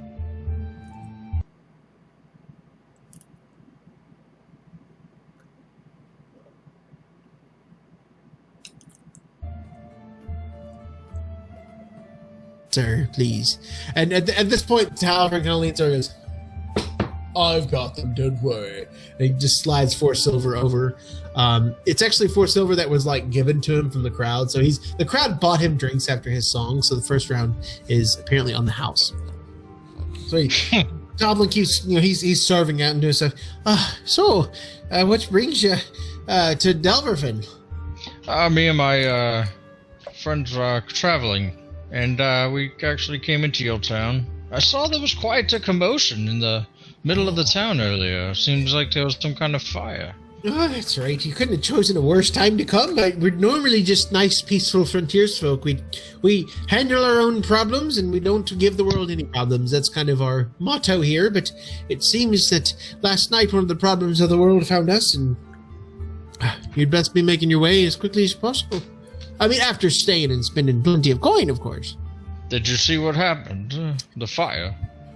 No, I remember it was late at night. I was asleep with old Rosie and heard a big commotion, gang running outside, and next thing you know, there was green flames just licking up at the sky. Green flames, you say? That's right, just like in the old legends. So you believe in this necromancer, perhaps? Or what do you think it was? I hear the disdain in your voice and the unbelieving, and I honestly, if it were a day ago, I would have been with you. But after last night and seeing the green flames licking up, I can't help but think there's a bit of truth to him. Were you familiar with the families that were living in those homes? Oh, I certainly was. Poor Emmelbeck, he was the only tiefling in town, him and his wife, and they didn't receive too much shit, not like a tiefling normally would, but Black Oak and Mangabang, those two were commoners here. Do you were they just ordinary miners, or Well, I mean, Mangabang was not a miner; he was a stonemason. But Black Oak certainly was. He's still breathing. I don't know if he's actually recovered or anything. I don't know if he ever will. But he's holed up at the old mayor's manor, and I hope he makes it. But yeah, the other mayor's two. manor. Okay. Hey, this music's too happy. Can we change it? No, I was about to say, this is some I was They gonna turned get up a the little- way. I was gonna- Music. Talbot right looks, there. oh fuck you, and then starts playing it. We jumped. I'm more Somber Town. Interesting. All right. Well, so that's the only family you were familiar with. I heard there was multiple homes that were burned down. Aye, there were at least 3 or 4 that we know of. The 4 that I know of are burned down, certainly. Oh, that's interesting. It's some scary business, it really is. I don't know what's going on, but it seems to have the town in a huffle. I don't know if the Legion, which was camping outside a few miles, I don't know if they saw anything or not. But I hope they stick around for a little bit. I know we typically don't welcome their presence too much because they tend to stomp us with their laws and the king's laws and whatnot. But it sure is going to be good to have a Demigryph cavalry for a little bit of extra protection if the necromancer's back. I agree. I definitely. I'm glad that protection's there for you. Dark times indeed, good sir. All right. Have you seen another dragonborn like myself walking around here? Why? He's with Quite the band. color. He's with who? He's with the band. He's upstairs with some shifty-eyed fella. And Ah, a turtle lady. I've never seen anything like her before. never seen a turtle lady. No. But you have tieflings here as well. Oh yes, I mean everywhere has a tiefling or two, but not a turtle lady. She was quite the and she's almost naked. Did you notice that? I did not. Like, no. I mean, as naked as it, they have that bottom shell, so you can't really, see their, Ah, yeah. I don't know if does she have? You want to ask her? I can send her No, down. no. here. I was just curious. That's all, good sir. I'm All just right. curious. Well, I appreciate it, and I'll give him a couple silver tip. Oh, wait, thank you very much. I appreciate the information and the ale. Of course, I'm sorry again. We don't have any rooms for the evening. That's fine. My compatriots will we'll figure out something. Right. I'm gonna go walk around the tavern to see if I can find the white or I guess Celadon or. Okay. There's like 6 or 7 people in the tavern. It's not like a huge crowd or anything, and Talburn's really getting everybody going. There are some stairs that lead upstairs to where you think that the rooms would be, essentially. Okay. Are you gonna go upstairs? Yeah, I'm gonna Okay, start looking so upstairs. As you start going up, he goes, sir, the upstairs are for paying rooms only, paying guests. Oh, my room is accommodated for. Did I not tell you? Are you sure you don't know each other? Oh yes, that's an old friend of mine. We like to play a little game here and there. You can see he's at your entertainment. Once again, I appreciate the information, and I will keep No walking. more games, thank you very much. And kind of turns his way. So you go upstairs and you hear a quiet, muted conversation. You open the door and you see the white Celadon and Xandlar kind of sitting there on 2 beds, and they both look up. They go, "Oh, Pragar, come in, please. Go sit down." Oh, so you got your accommodations. Great. Certainly we do. Yes. At this point, the three from the archery, the Fletcher come in. You open the door and you see Talvern kind of playing, and Talvern gives a couple of head nods upstairs. It's pretty obvious that that's where you're supposed to be going. Okay. I go So straight to the barkeep. Okay, welcome. Oh, hello there, sir. You're quite a fine-looking fellow, aren't you? Oh, I'm a drinker, and I come to spend some coin. I knew I liked you the moment I looked at you. What can I get for you? Oh, I heard you had the finest ale. Who told you that? Because they ain't be lying. I'm that kind of man. I'll get 2 ales right now. 2 pints. 2 of them, 2 sure. pints. 2 pints, no problem. That'll be 5 silver, please. Oh, okay. I flipped 7 silver. Whoa, quite the tip, sir. Is there anything else I can do for you, good sir? You want to hear a joke? More than anything. How do you get a bar full of doors up on the roof? I don't know. Drinks on the house!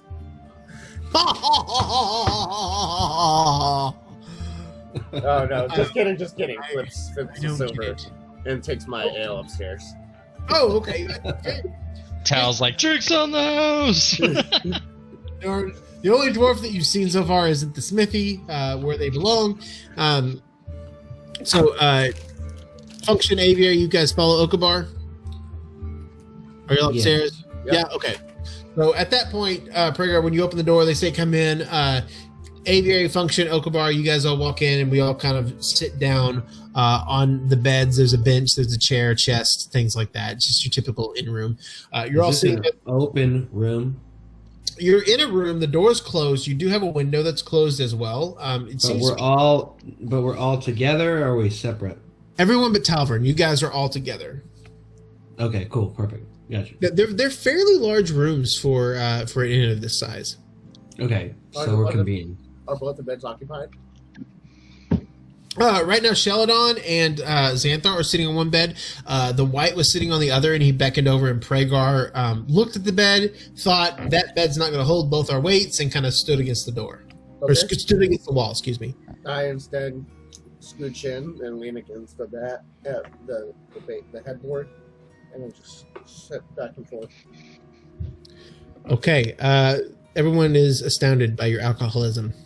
Okay, so everybody kind of walks in, and the White says, "So we were just discussing.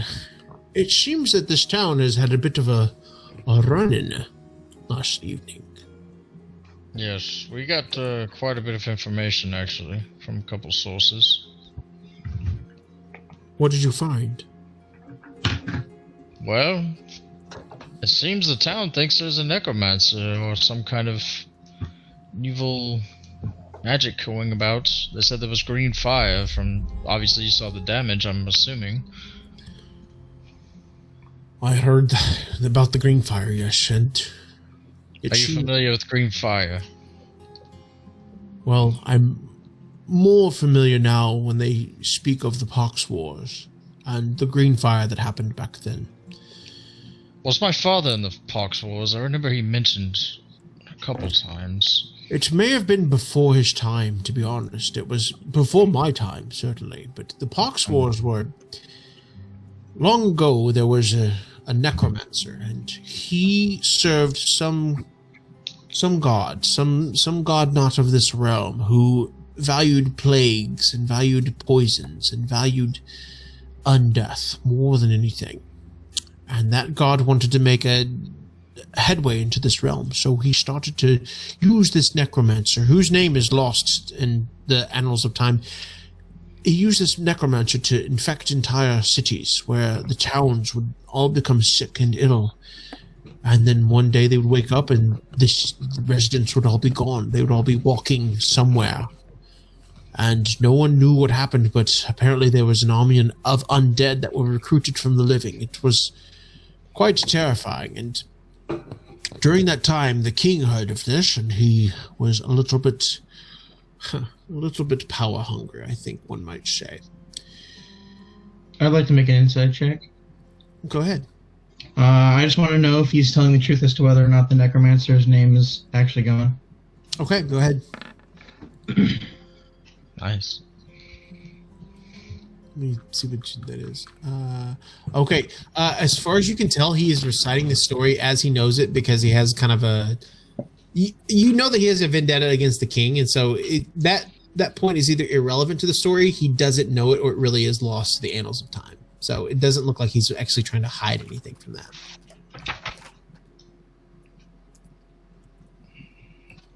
Okay.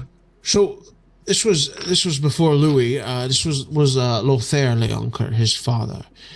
He was a bit heavy-handed, so he sent in the Inquisition, and this is when the Inquisition was founded. And basically, they had unlimited power. So if they thought that they saw heresy, if they thought that they saw disease or even undeath, they would burn everything. Entire towns, entire villages were burned at the hands of the Inquisition. It's said that the Inquisition killed more people than the pox itself. Interesting.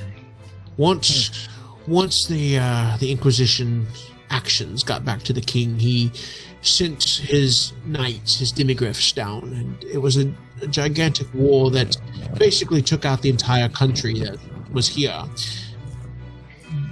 Eventually, the Inquisition got a hold of what they call green fire or verdancy and just burned everything. They thought that anything that lived was a potential ally to the enemy, so they destroyed all. That's why it's called the Valley of Verdancy. It's a bit of a pun, a very sick and twisted pun, but it is one. For 60, 70 years, everything was dead here. I didn't know that there were towns that were springing up like this, but apparently there are. So, the fact that the mages used that green fire, I don't know how that became associated with the necromancers. It was what killed the necromancers. It's interesting how this green fire, though, just targeted certain homes in the city. Or in the town, not the entire town itself. From what you're telling me, this green fire is very powerful, and I'm surprised that this town's even standing, but that alone only 4 homes were attacked. Yes, the Verdancy was from the Illenvum Tour, the mages of the king himself, and they are very, very powerful mages. If they wanted to harm this town, I don't think it would be standing. You said the green fire is what took out the necromancers? Yes, it took out all of the necromancer and his undead army, and basically every town that was in here. They had what they were called the exterminatus. When, if they found any bit of heresy or disease in a town, they would burn the entire population to the ground. The Inquisition did this. The Inquisition. This was before they were stripped of their powers. Well, they've kind of regained them recently, but that's a different story, certainly. Now they poke their nose in affairs they don't need to be poking around the church. But again, as I said, this is a different time. These were power hungry. They had basically a blank check to do what they wanted to enforce the king's will. That's why, if you notice, the people around here don't... I would imagine that they don't value a large government very much. They seem to be kind of their own independent people. Yes, I get the same feeling. Well, it seems more than a coincidence that this happened the night before we arrive. I've learned that there's nothing that is a coincidence anymore. Ain't that the truth? Zan, you're rather quiet. Where you been? I've been around. Are you just scouting the place, or...? No, to be honest, I'm pretty tired. I'm probably gonna go to bed soon. Are you okay? I think we're all pretty tired. It's been a long day. I understand. Is Tal still downstairs? Is he in the room? You can hear, and he's got a sing-along of Wheels on the Bus go round and round. Of course he does. I'm gonna try Well, to... our bard friend seems to be entertaining the tavern for now. Yeah. I say maybe tomorrow we try to investigate a little more into this flame thing. attack. Yeah. The green fire. I'm gonna go ahead and just try to fall asleep because I want to try to get up before the rest of the group, possibly catch anything that's going on. Okay. So you break out. Apparently Talvern had made it to where if he played for the evening and kind of lifted the town spirits, the empty rooms would be given to the party. So each of you has your own, like, each of you shares a group, shares a bed twixt 4 rooms. The night... Actually... go ahead. No, go ahead, please. As everyone was talking, the White, where is he staying in the room that we were in? Yes, him and Sheldon have decided to keep a room together. Okay. So during that whole conversation, Function just goes into the sentry mode. Okay. In their room. Okay. So everybody else kind of leaves, and the White is sitting on his bed, and he's kind of taken off his armor's already off, but he's laid everything up, and he's yawning, and he looks at you and frowns a little bit, and he walks up and goes, "Servitor, move." tink, tink, tink, kind of taps you on the shoulder. Nothing. Very well. So he walks around you and opens the door and starts heading to Pragar's room. Pragar, you're in your room and you're kind of getting everything ready. Who are you betting with? Who am I betting with? Yeah. Nobody. Okay, so his assumed function was with you. Yeah. It's you to a room. So you hear a knock on the door. Pragar, No. One second. I want to get to sleep. Yeah, what's going on? Hey, your Warforged just sitting there staring at me. It's kind of creepy. He's in your room. Yes, he won't move. I don't want to mess with your property, so if you wouldn't mind moving him, that would be wonderful. I'll see what I can do. Very well.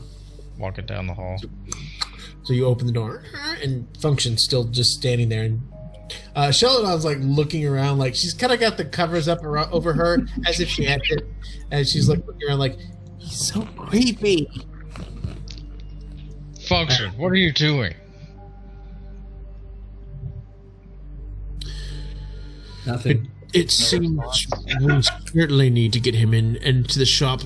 Can you just help me carry him out? He seems heavy as shit. Yeah. Okay. Yeah, we could take him into my room. Kind of goes over there and like reaches towards the feet, bows down. You go ahead and make a strength check. Why the fuck not? I'm pretty heavy. You are fucking heavy, but they're Yeah, also okay. dragonborn. Oh, sure, I know. Is it 600 pounds? Is that 650? I think. Oh, fuck. I'm hang tired. on. I think so. 600 pounds. Well, I'm like metal and wood. Yeah, he's. I don't know if it's 600. I'm 350 though. I'm 350. Okay. All right. So 7. I should be able to lift 350. Fuck that. Yeah. Oh, yeah. So he Alright, gets down, he grabs the Function's ankles and he kind of lifts him up. You grab his head. Unfortunately, his head is a lot more slick than you thought. And so, kaboom, his head hits the ground. One of the boards breaks in half. Oh fuck! You kind of pick it up and you carry him through the room. It's really awkward because he's over 6 feet tall, and to get him out of the door, it's kind of like, okay, back up. No, turn him this way. Oh, no, you gotta get him like this.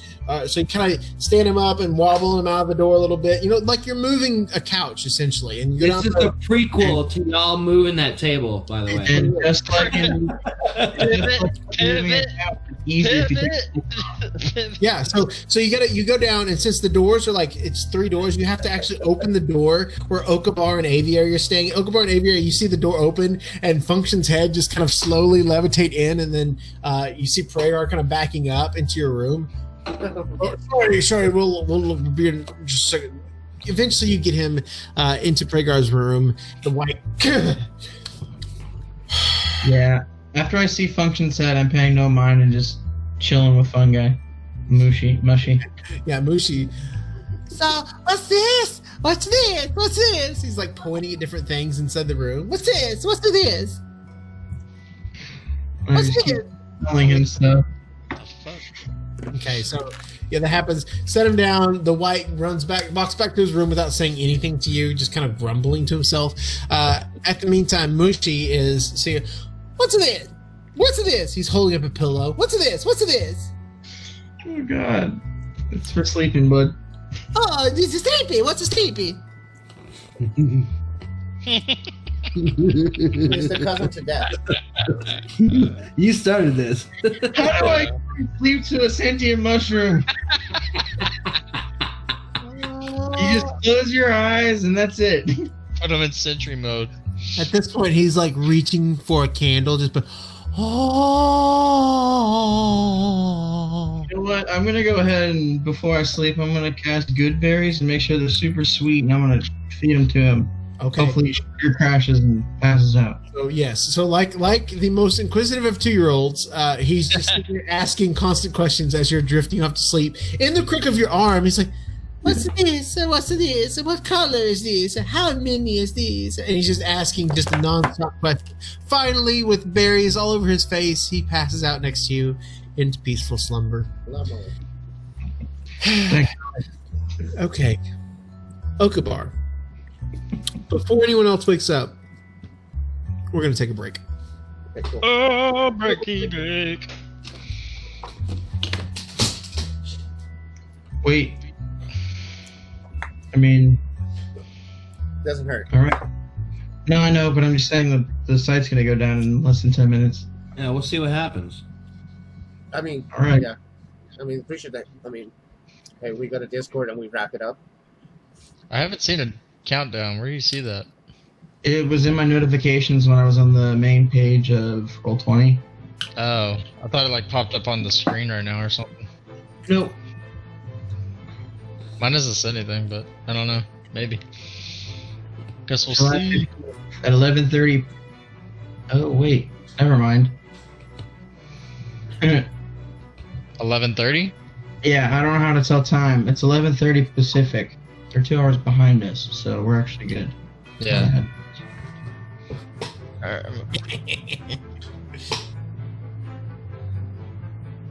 Oh man. What's this? What's this? Great. So great. You He know made what? me. He made me say that. but he's also Fucker. really fucking young. Wait, whose room am I in right now? You have Mine. been placed in Pragar's room. Oh, No, your head just went in there because they had to make the angle in the corner. so I'm in Pragar's room, not Aviary? Yeah. Nope. Yeah, you're in Pragar's room. With the white?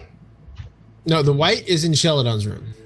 Which was the original one we were in? Yeah, I so you're- assumed because Aviary said something, I was in Aviary's room. If I had Pragar and the white in the same room, something else would happen. Fuck. That's nope. okay. All of you are in the same room, and then when We you were left, in the same room, you they were the ones picking you up. It's okay. you're just sitting there like a mannequin from Macy's. Yeah. Well, I was like maybe sitting Indian style, so that would have been funny. Like me, like kind of like in Indian style mode, and like them fitting me through a door. That would have been good. Yeah. So that's what I was picturing in my head. Nice, and that's what happened. Cool. Perfect. Awesome. There we go.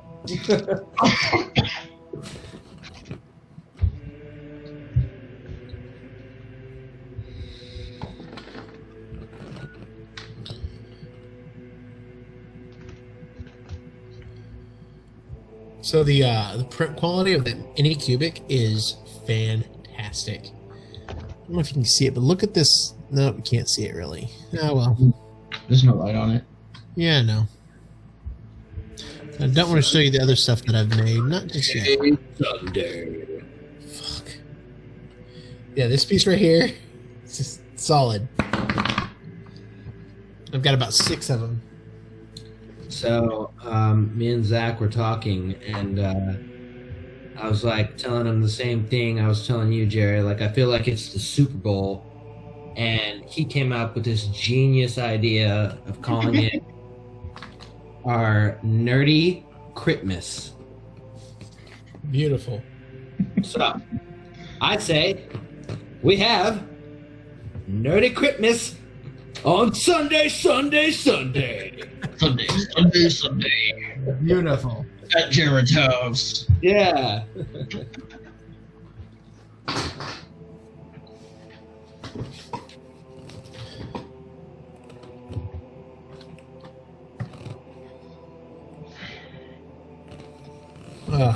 Yeah, sorry, I had to go pee real bad. So we... Oh, by the way, Jared, Yeah, the site's not going down till 1, not 9. I can't tell time zones, apparently. that's even better. I'm very glad. I was about to say, because it's getting close, but that's perfect.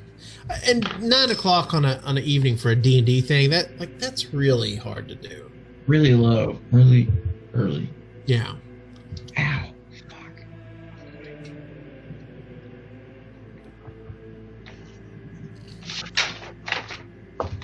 By the way, Talvin doesn't come up until late. He suffers a point of exhaustion.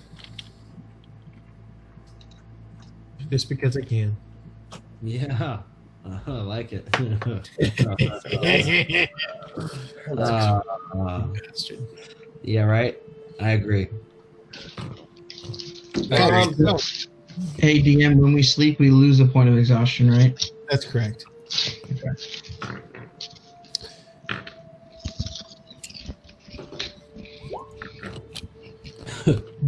Whoop, whoop.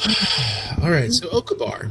So before the sun rises, this is probably 4, maybe 5 a.m. Mhm. You naturally kind of wake up, move around a little bit. Aviary's over there.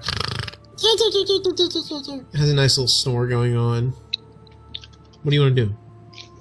I'm gonna. So when I get up, I am not gonna put my armor on or anything like that.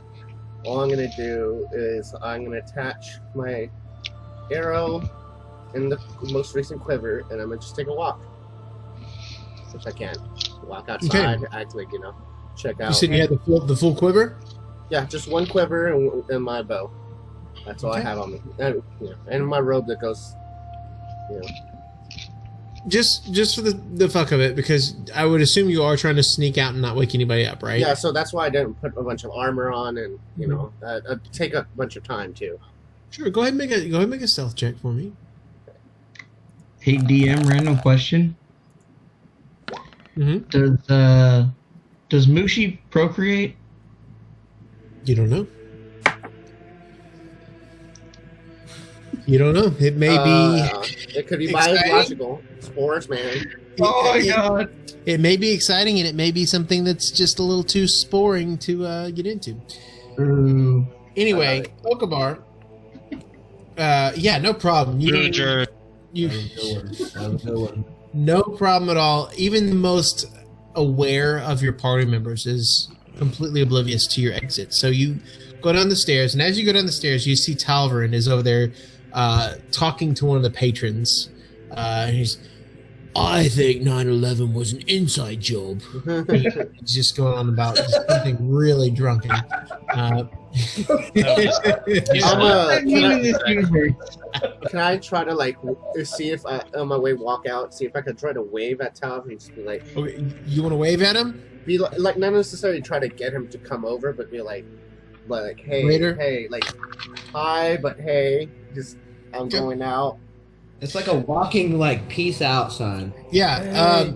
He kind of notices you, but not really. He's apparently really drunk, and it's Okay, really cool. early. And the patron over there is trying to argue something about flat Earth, wherever that may be. It's a very confusing Ice conversation. wall, baby. It's a flat earther. Oh Ice my wall, god. baby. That's a long conversation. Yeah, so you piece out of that pretty hard. Okay, so you walk outside. Where do you want to go? Okay, I'm gonna pull this map up one more time. There you go. You're at the Stonehill Inn, which is in kind of the dead center of the map. I'm gonna try to take a look at that house that everybody was trying to scour through, see anything that I might notice might be a reason why this house was targeted, or if it was just Okay. blatant, try to do some reverse arson inspection if I can. All right, cool. So you make your way towards it's kind of towards Barthen's home, essentially. You make your way over there, and the area that it's in is completely charred. There are a couple of pieces of furniture, a wall or two that are still up, but the ceiling itself is over on the ground, 50 feet away from the house. It looks like it exploded, essentially. Okay. You see a small bedroom. You see what's left of a bed. You see a dresser. You see what is basically a table in his room. The living room and the kitchen and stuff is pretty much demolished. You may see a chair or two. What do you want to look at specifically? What are you looking for? Just really any evidence of where the fire started, or if it was just Okay. from what direction, if it was shot from a direction, if it just came from internal from the house, Okay. Make an investigation check for me.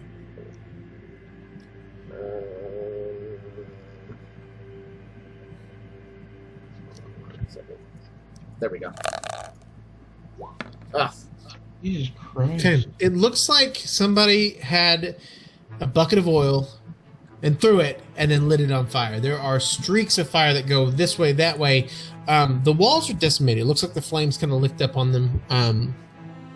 But as far as the general awareness of everything, you can't really tell too much. It looked like they moved the wall out of the way. The fireplace is already kind of taken apart. There's not a whole lot left of the house. They kind of left the bedroom alone. Okay. You can tell where they pulled the body out. He looks like he was sleeping at the time, because there are bits of it smells like a barbecue where the sheets once were, essentially. I know that. So But in that case, okay, go continue. Sorry. The bed itself still kind of remains. It doesn't look like the bed actually was burned at all. Okay, cool. I'm gonna cast to 1 mile point. Mm-hmm. Okay. You take some of the ash. You dab it on your nose a little bit. Give it a sniff and taste it. There's nothing that specifically draws your attention as far as within a mile. Okay. It seems like this area has been pretty well picked over. Got you. So I'm gonna head back towards the end, I guess, and then I'm gonna see if I could climb on top to the very top and just hang out there on the roof till just chilling there. Okay, so make an acrobatics check to see if you can climb on the end. I'm sure it'll be fine without waking anybody up. Usually apiary's up there. Oh! Usually, he's in his Oh, bed now. no. Okay, the +4 helped you a lot. Just there's a lot of slipping. You climb up a vine that ends up falling, and you fall ground. Poof, you hit the ground with a big thump. And wait. Okay. At that moment, it says for my Sentry's rest that I only need 6 hours, so I did fall asleep a little bit earlier. Could that have woke me up? Make a perception check for me. Okay, cool.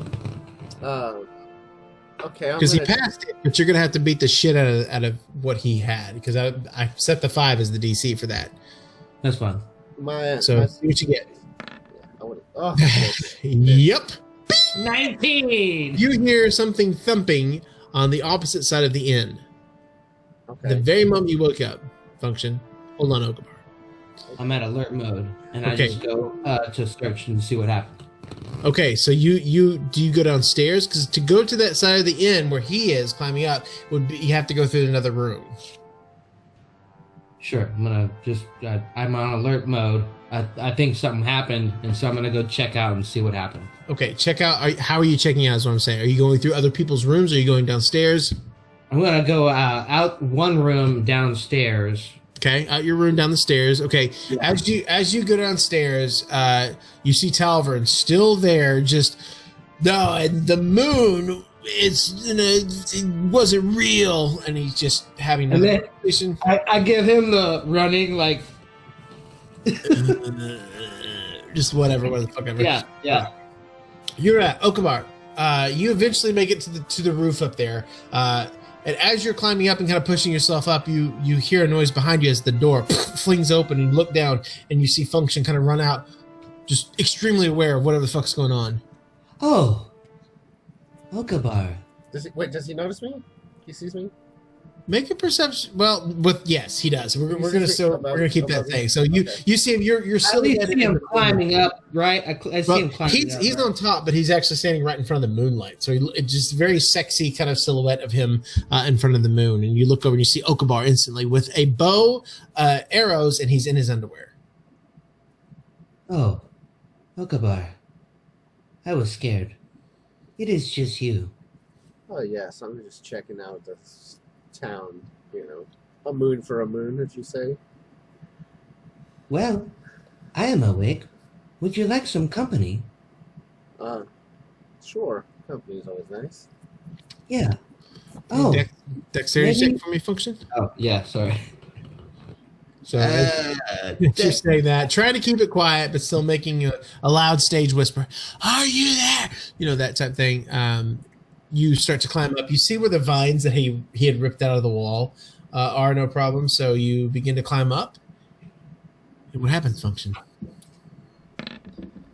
Man, no problem. You just make your way hand over hand. You climb up the ladder that's right next to the vines that he didn't see. I still put my hand out like he needs help, even though he's using a ladder. Yeah, he's okay. Perfect. Yeah. Okay, you help him up, even though he's on the ladder, no problem. So you guys are sitting up there. It's one of the only 2-story buildings in the entire town, so you have a pretty good view of everything. Okay, I was hoping that was one of the high points, but so I want to see if I notice anything from up here, anything First of all. Okay. Make a And- perception check. Function just kind of like watch him do his thing and kinda Oh, beautiful. try to copy him. I'm gonna try to copy him. Okay. And Function, I need you to make another perception check since you're doing the same thing you did. Clearly Alright. the ale is still kicking. Clearly the ale's like I fell down from climbing up. I didn't see the ladder. Now this. Yeah, there's still mud on your face. There's a whole lot going on. Yeah, it's fucking rough. Okay. So Function, you with Okabar kind of just playing the fool. It's dark. It's not his best place. Oh, wait. I have dark vision. You do.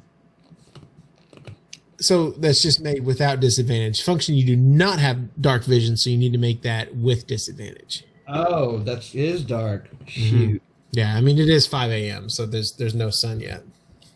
Right on. Granted, I mean I have dark vision, but it doesn't help if I light in my eyes. No, no, yeah. Yeah. Okay, so 9. Okay, all right. Good job. So, you two are up there and you're kind of looking around a little bit. It's pretty dark in your immediate vicinity. You don't see a whole lot of what's going on. You can't even see like the rubble and the ruins of the houses that were there. But as the sun comes up, you both see it at the exact same time, and you both kind of, and it's outside of the town. It's very, very far beyond, but towards the foothills of the mountains, where the dense forest kind of grows, where the forest kind of gives way to the rocky terrain of the mountain itself. You see it, and it happens just for a brief second, but it's a giant, just spout of green flame. And to see it from this distance, you know it's a considerable amount of flame, but you see it nonetheless, and you wait. Wait a minute. You wait 2 minutes. There's another just gout of flame that just flares up as if it were a bonfire that just comes in and out of existence. And just disappears. And I'm sorry, the size of this thing is how big again? You can't tell because it's several miles off, but It's far away. Okay. yes, that's what it's I'm very, thinking. very far away. Gotcha. And it's it lights up the area, and that's why it's so easy to see and detect. But yeah, it's hard to tell how far away or exactly where it is, but you certainly see the green flame. I'm glad I went easy on drinking last night.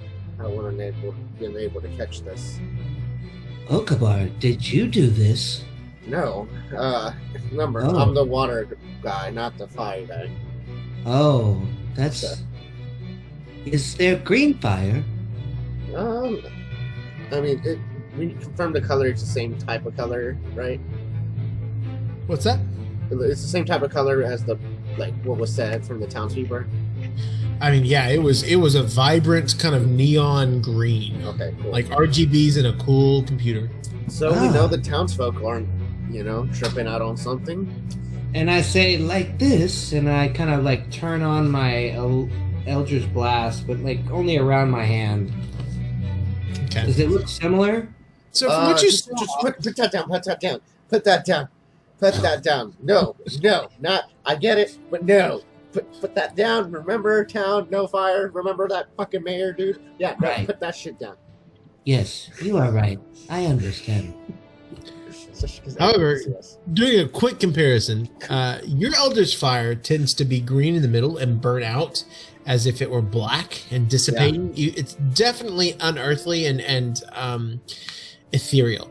The fire that you saw was not that. It was a bright green in the middle, and it went out to a darker green on the outside, as if it were a flame that was transposed from orange to green. Okay, cool. Gotcha. Good description. Good, yeah. But you know, So at this point, Go ahead. Should we tell the others? At this point, the sun starts to peek over, and you hear from other places. Then you hear it directly below you, aviary. Aviary. well, Ave will find us. He always comes up to the roof to crow. So he'll Avian, find you us. coming up to Crow at daybreak? Yeah. Okay, so Avian just flutters out of his window, hops up, has Mushy with him, and Mushy's like, He's right in my ears. "What's that? What's that?" And then, what? There are two people up here with you now. What up, guys? Hey, What are you Avian. doing up here? How'd you get up here? Ooh. Well, he slipped and fell in his underwear. But To the roof? I just climbed. I was just trying to be sneaky and not trying to wake everybody up and cause a huge commotion. And I just don't want us to be suspicious. The focus of suspicion when there's flame things going on. But speaking of that thing, let's go inside and talk to the others because just to talk with the rest. Mushy of the points at your underwear and says, "What's that? What's that?" At that point, you want to see a little shroom, and then I just walk off. Oh, Daddy! Okay, so we make our way inside.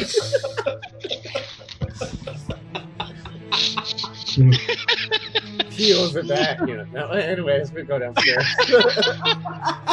As you pass Talvin, he's finally passed the fuck out on the bar, and you can see like, oh yeah, Toblin is like quietly like setting up for the day, and he's looking over like, your friend is he? Can you take him up to your bed? I will take him to his room. Thank you. And I'll pick him up. God's in here for all night. So okay, you pick him up. He's balled up and he is sucking his thumb vigorously. Oh, yes! And you eventually bring him up to his room next to Xanthar. Put him in there, no problem. Tuck him in. Yeah. Everyone else is kind of waking up slowly. Toblin brings up a plate of some like sausages and some biscuits and stuff, and all right, so here's breakfast. Good morning. Here, come get your breakfast. Here you go. And he hands them out to everybody. Everybody kind of gets them, and they all kind of congregate in the same room that they were in earlier, which was the larger suite, which was given to the White and Celadon. So everybody's kind of sitting around. There's a table. They have their food on their lap and everything, and we're all eating, except for Talvin. He's asleep. So we're gonna talk to the rest of the group about this. Yeah. The whole group's here. Okay. So what's the plan for today? So, I saw. I guess what was the general direction of the flames? Was it like northeast? Yeah, directly north. Yeah. Okay, quick north. Okay, cool. So Directly north. last night I thought, or this morning I thought I'll get up and take a stroll, check out what was going on at those buildings, see if the fire was started within or what was the source. I didn't find anything. I got a little shit in my nose, and my eyes started watering. Could not see a fucking thing. Decided to come back. Got on top of the building. I guess the shit was still in my eyes because I tried to climb up, but I didn't see a fucking ladder. I used this vine. Fell down. Got mud in my eyes again. This is a very confusing story. Were Anyway, you perhaps drunk in this you know what? investigation? You know what? This is neither here nor there. But you know how I function, right? Function. Anyways, we saw these wonderful pillars of light. They looked very fantastic. Function almost got Pillars us in of- trouble with the rest of the Pillars fucking of town. light. What do you? Hold on. Yes. Hold on. What do you mean pillars of light? Oh yeah, what the townsfolk were talking about. Apparently, they're not crazy. That shit's actually happening, but we saw it a couple miles off to the north. You guys want to check it out? I mean, I guess if you need something to do. Do we have a map? Do we have a map somewhere? Yeah, I've got a map. All right. Yeah. Maybe we should look at the map and kind of see what maybe perhaps a specific area on what So they you- were pointing at. You pull up the same map that you've been using. You're really not even sure where this town is. It is a very recent town and probably has been founded since the creation of this map. But yeah. And I turn to Pragar and I say, "This is the way. You say what? This What's that Is- bubbly noise? Yeah, I don't know. Potion brewing. Somebody's brewing something. I think there was a bomb Help hit. me in herbalism. Maybe he's practicing Demonetized. herbalism Thanks. in his spare time. I apologize. It's me.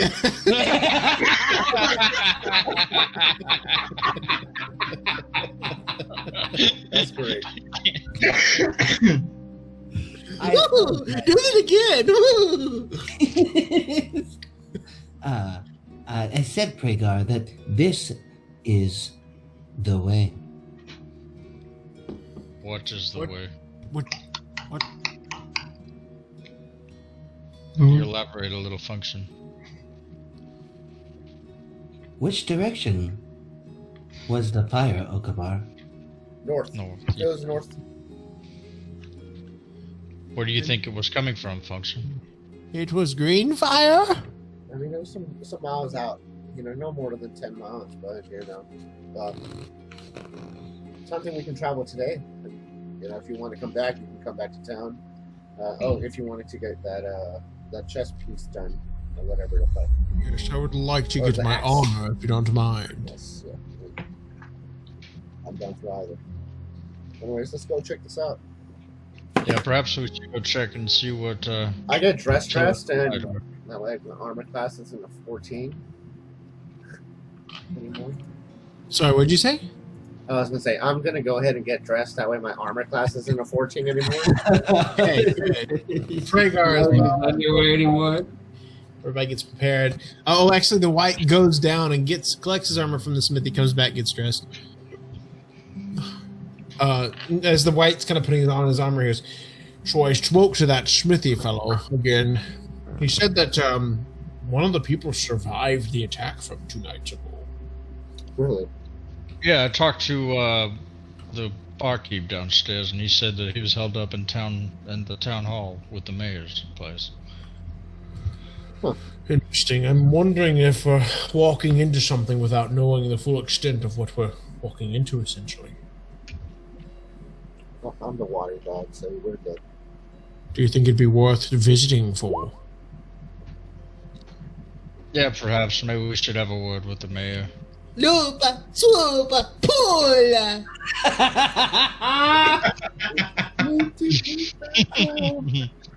Can we just keep him for random comments out of nowhere, please? Can you teach him? I don't know why. It's gonna be so great. I love it. What's awesome is if we're friendly enough to him after the month is up, he can choose to like join our group if we're nice enough. All right, we gotta be nice to him. All right, sorry, that was so meta. Let's continue. What the hell is that noise? Alright. Yeah, I say we head to town hall. Let's talk to the mayor. Maybe see this survivor. Maybe they have some kind of more information than what we're getting. It might be worth a trip. Who knows? Alright, let's head out. The party kind of dons their armor, gets ready to go. On the way out, Toblin is like, "Oh, have a good day, everybody. Everybody do well. Good luck. I hope to see you back again, certainly." Thank you. You walk out the door. The mayor's house, his manor, his office, whatever it may be, combination, is just basically right across the street. It's not a very big town at all. You eventually walk up there. You kind of knock on the door. And the little girl, the half-elven girl that was there earlier, she opens up. She goes, "Oh, hello. Good morning. What can I do for you?" Hi, we're actually kind of just walking around the town, but we noticed some, about the buildings that were burned down It's a yesterday shame, morning. that's for sure, yes.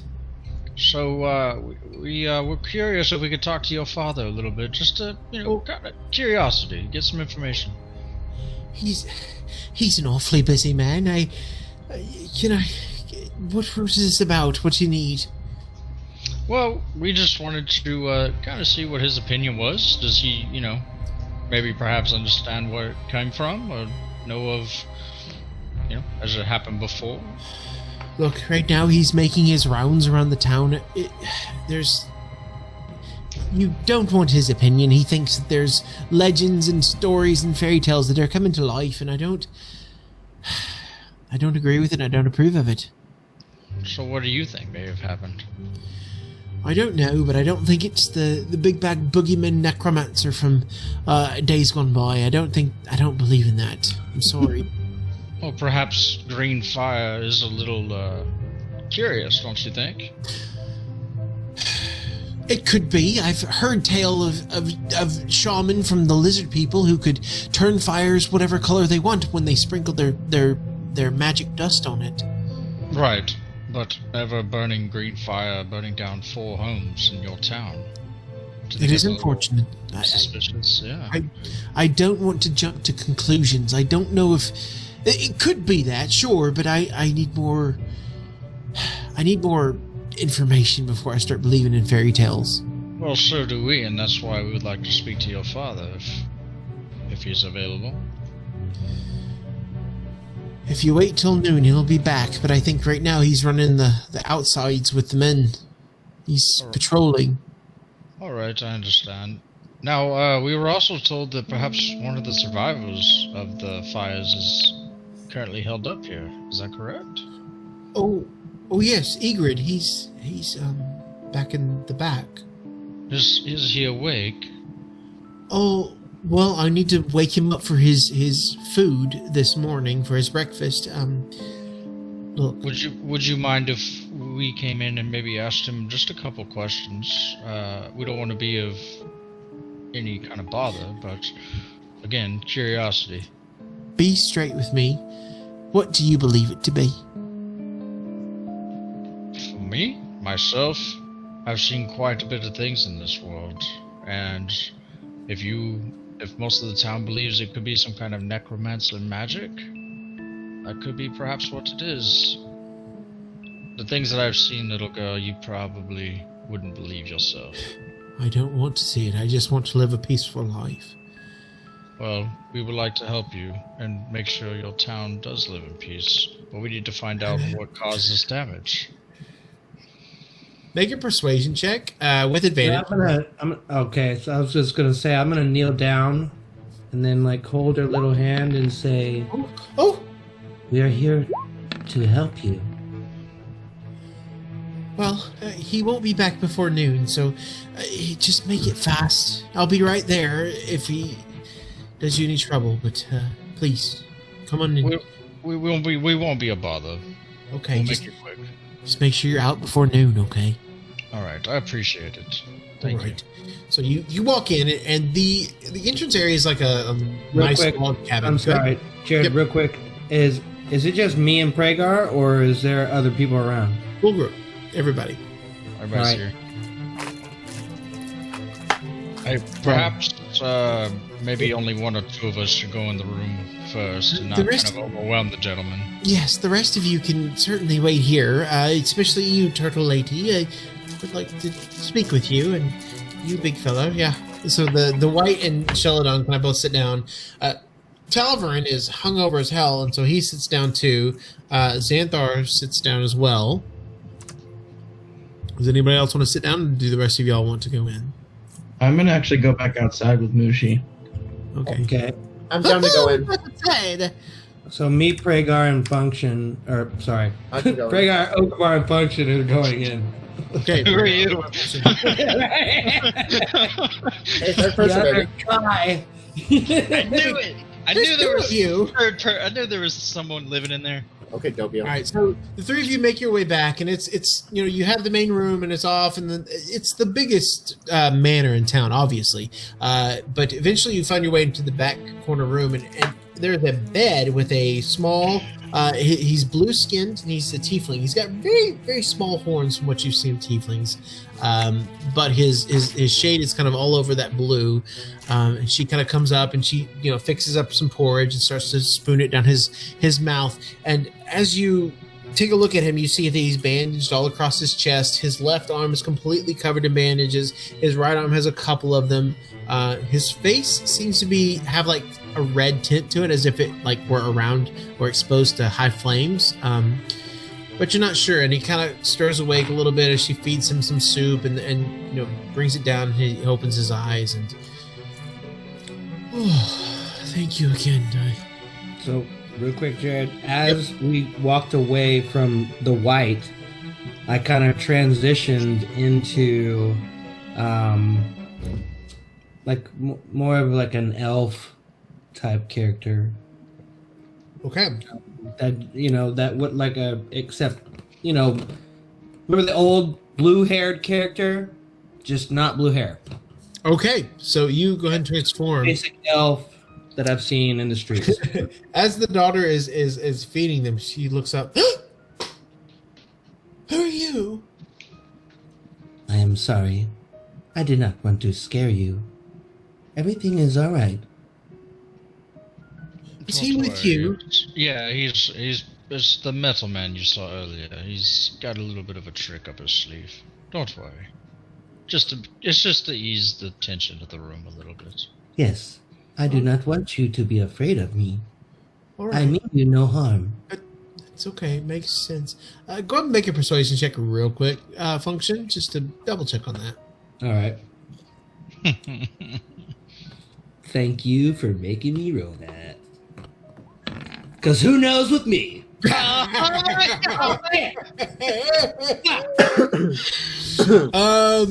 you do an advantage? Because I'm doing it. No, Or I no, talk to her. You're not. I don't know who you are. She kinda Go! I promise he's with us. I'm sorry. I didn't mean to scare you. Aviator, you're out there with Mushi, and Mushi's sitting there going, "This is dirt. This is a dirt. This is a dirt." And you're just like, "What the fuck?" And this is a dirt. This is a dirt. And at that point, good. the door, Da-da-da-da. the door flies open, and you see the girl that you were just talking to running out. Her dress kind of streaming behind you, just screaming in terror. Aviator, can you do something about the little girl that just ran out? No, you're inside. You're inside. You're inside. You're inside the room. Oh, I thought I was outside the door. No, No, you're inside the room. She didn't notice you until she was like spooning over the soup. Alright. Okay, so inside the room, you see him kind of stir up a little bit.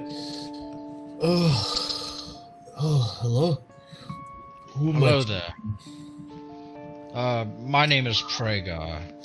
And we're kind of journeying in this town. Are you with the mayor? We are friends of the mayor, yes.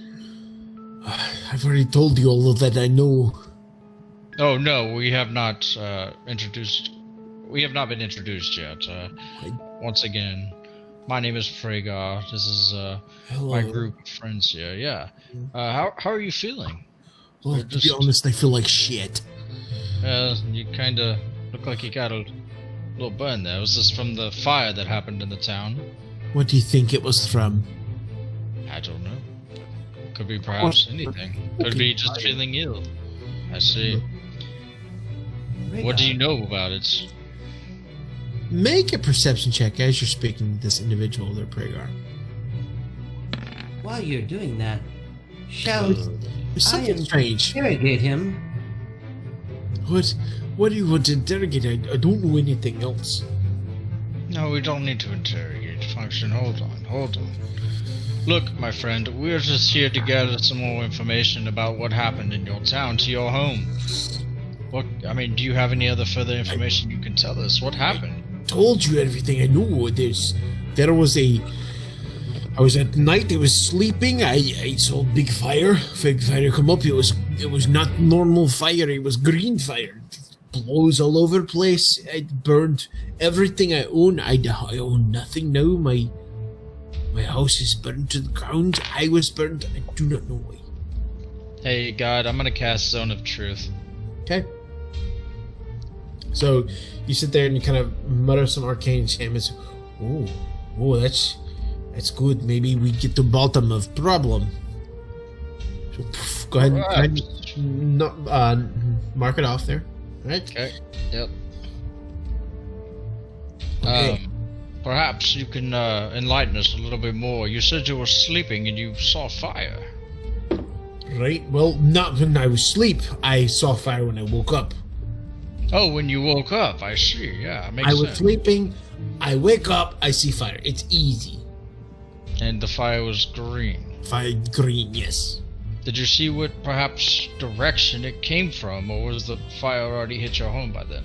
Fire was all around me. It was in my walls. It was on my bed. Oh my goodness. All over.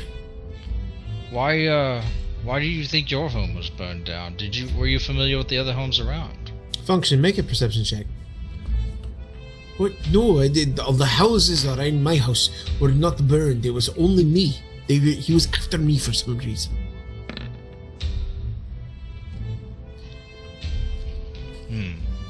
Well, have you, what do you think it was? Are you familiar with green fire? Yes, it was necromancer. Why do you think it was a necromancer? Because you do. Are you from this land? I am from this area. No, I'm not. Well, good. Because legends go back many, many years, and they tell of necromancer who has green flame, and the green flame sweeps across the land and destroys people. It is very upsetting. It is what it is. It's green flame, necromancer, same thing. Have you seen this necromancer? Well, no, I saw his flame. Well, obviously, yes. He was after me. I knew it because I'm so strong. Why does he after you? Because I'm so strong. Look, it's bad. Honest truth. But why would you target? Yes, with Son of Truth. Yes. Oh. Why would you be a target though? He wants strongest people to join Undead Army. So you think he wants to recruit you? Not to recruit, he wants to take my mind, but my mind was too strong. I trust in the Lord Paylor, and Paylor protect me. Alright. Just real quick, Jared, hold on. I'm just gonna walk around the room real quick. Okay. Can I figure out when he is not looking at me and he's focusing on Pragar? Okay.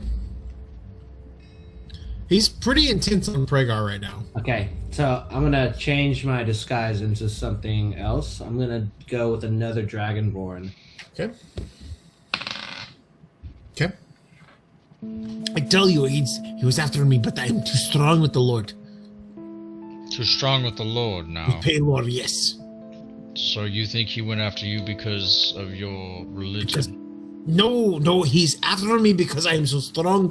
I work in mine all day long. I bring up coal. I muscle it out. Look at me. I'm big, strong tiefling. And next thing you know, who better to recruit to Undead Army than me, tiefling? I have no friends. I have no family here.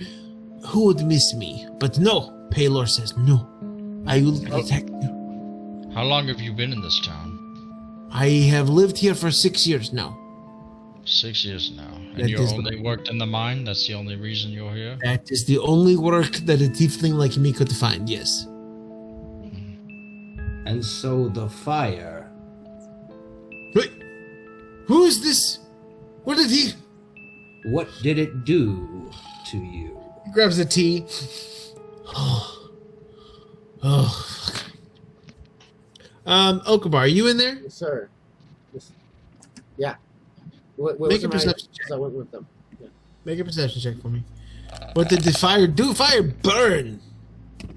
But it didn't change you.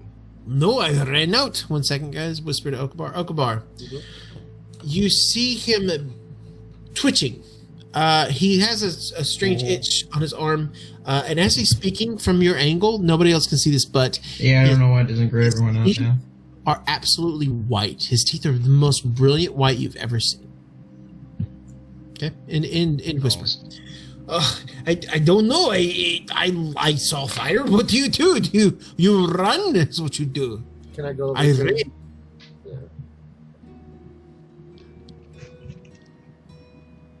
Nope. I ran away. And that's why I left. You Okabar, left. you. I'm good. I was just making sure my mic was there. Sorry, I thought it was frozen. Oh. You left. What do you mean you left? I ran away from the fire. What the fuck would you do? But If you you said saw- the fire turned the others into undead? Yes? What? No. Hey what- guys, I just saw some twitching just there. What? What? Twitching. What twitching? No, it's not twitching. Check it Why out. are you Fucking- twitching? Why are you twitching? I, not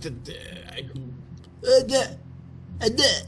You seem nervous now. What is going on with you? I am nervous because I have this fellow who changed from elf to what's in tea? What's in this? I suggest you tell us everything, and as I cast suggestion. Okay, what's the save on that? 15. 15 con? 15 wisdom, I believe. Give me one I think second. you're right. I think it is I'll wisdom. throw it up there. Let me grab this guy. Here he is. Okay. It is Says wisdom. wisdom. Yeah, sorry. Okay. What was your suggestion? I suggest you tell us everything.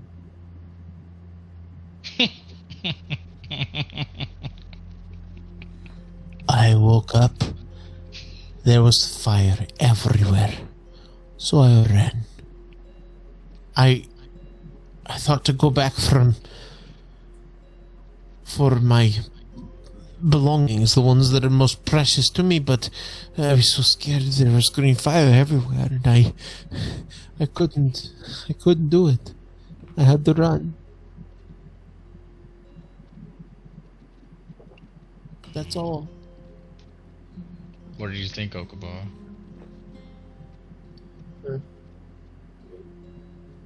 I'm not the good at telling when people are lying to me in that. I mean, that's what I have you guys as friends for.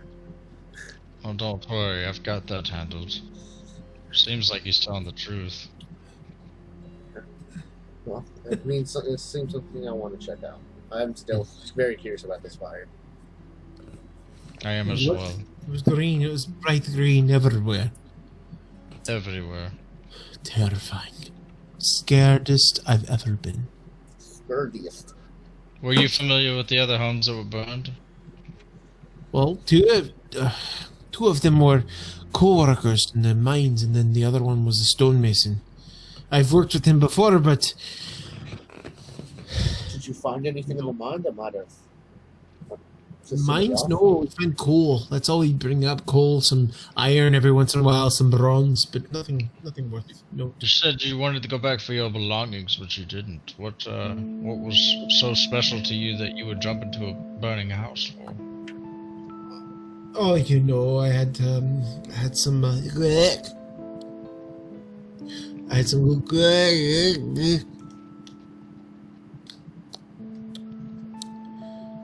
Are you all right? I was itching for a fix, and so I wanted to go back for my resin, but I couldn't find it in time, so I had to run and leave it there. Your fix. I don't know why I'm telling you this, but yes, my all the miners use it to get through the day. They need it. What is it?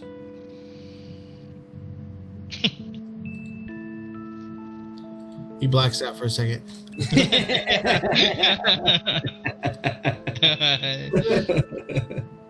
You know, it's the thing that sweets, the sweets. The sweets? What do you mean, sweets? Take the sweets, and you take it. It helps you get through the day, and you just take it, and sometimes you don't have any. Where do you get this from? What? Where are the sweets? Where do you get them from? I am in.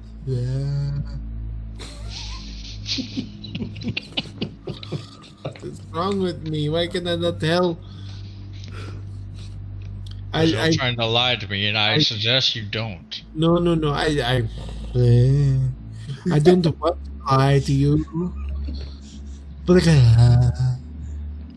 Then I suggest you start telling the truth. make an intimidation check, I guess. I guess. Ah, god damn it, dude.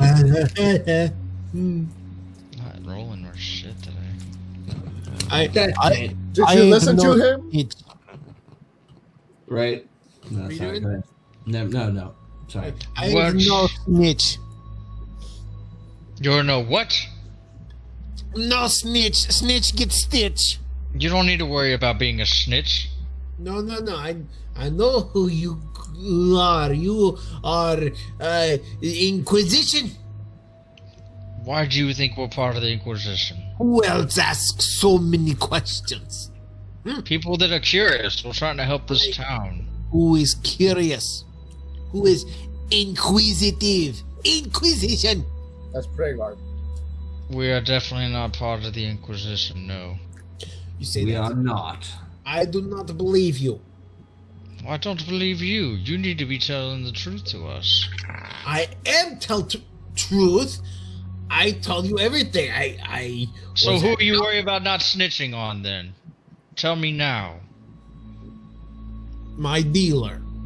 Who's your dealer? I do not want to tell you, and that is the truth. At this point, you start to hear sounds and noises. Aviary, from where you're outside, Moshe is, and this dirt, and this dirt, and this dirt. Still going on about dirt, all the different kinds of dirt.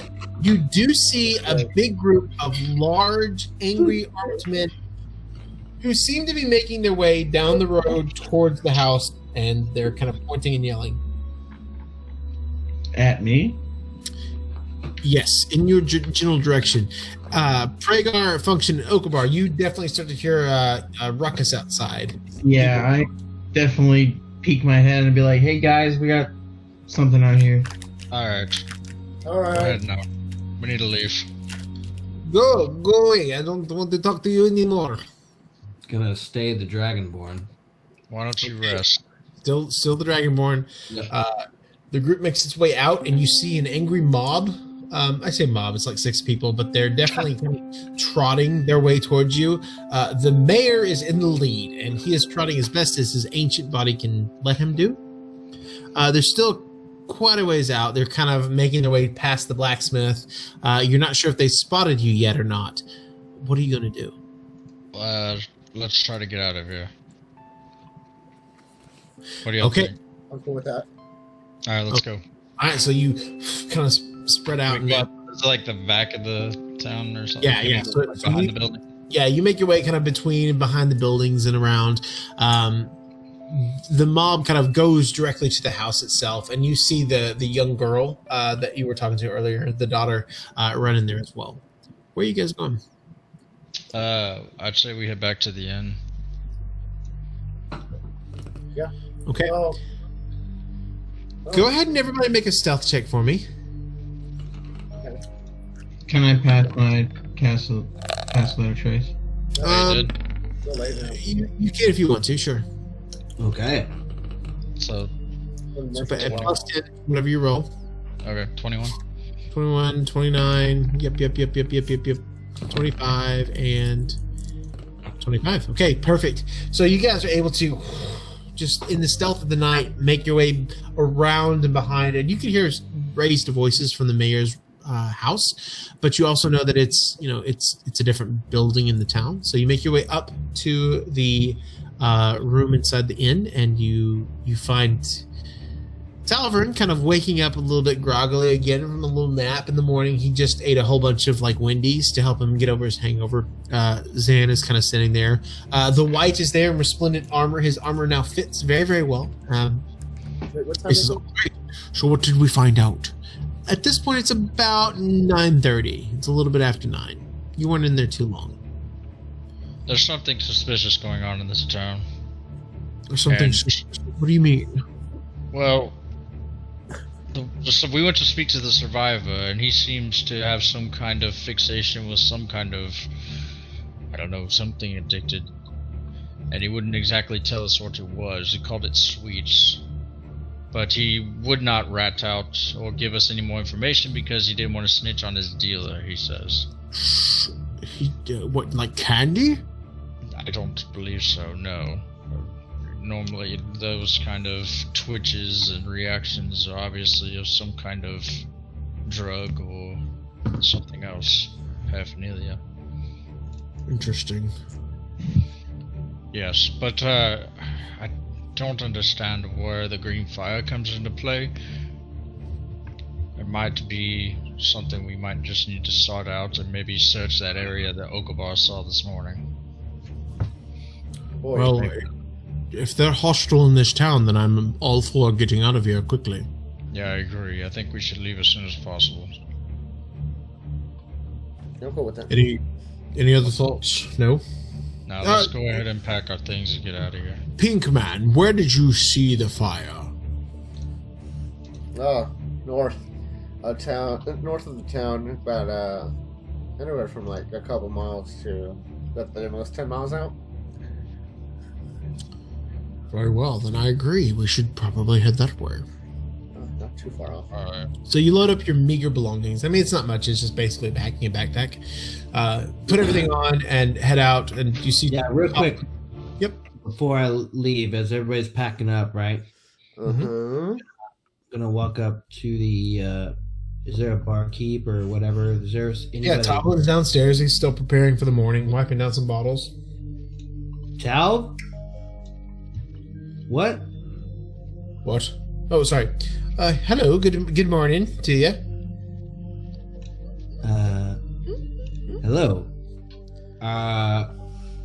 What can I do for year you? is it? I'm sorry. What year is it? What's here? Well, it's AG 68, sir. Thank you. Very welcome. Strange question. You're still the Dragonborn, right?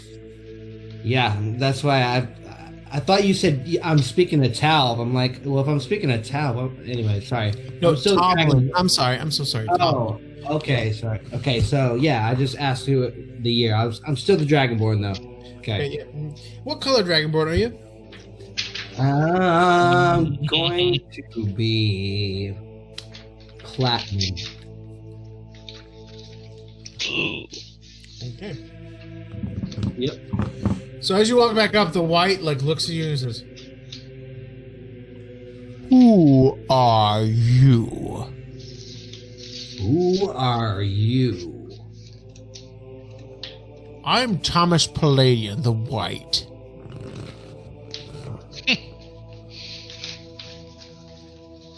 I'm Thomas Palladian, the White. Make a persuasion check. I don't fucking know. Make some type of check. I'm gonna drop that disguise. Okay. Deception? I don't know. Yeah, I'll just drop it. What the fuck? Excuse me. Oh, Look, you need to keep your slave from impersonating friends of mine. He looks like one of the Argentus, which is not something that I wish to tarry about and brandy their name for. alright, he's had the disguise on.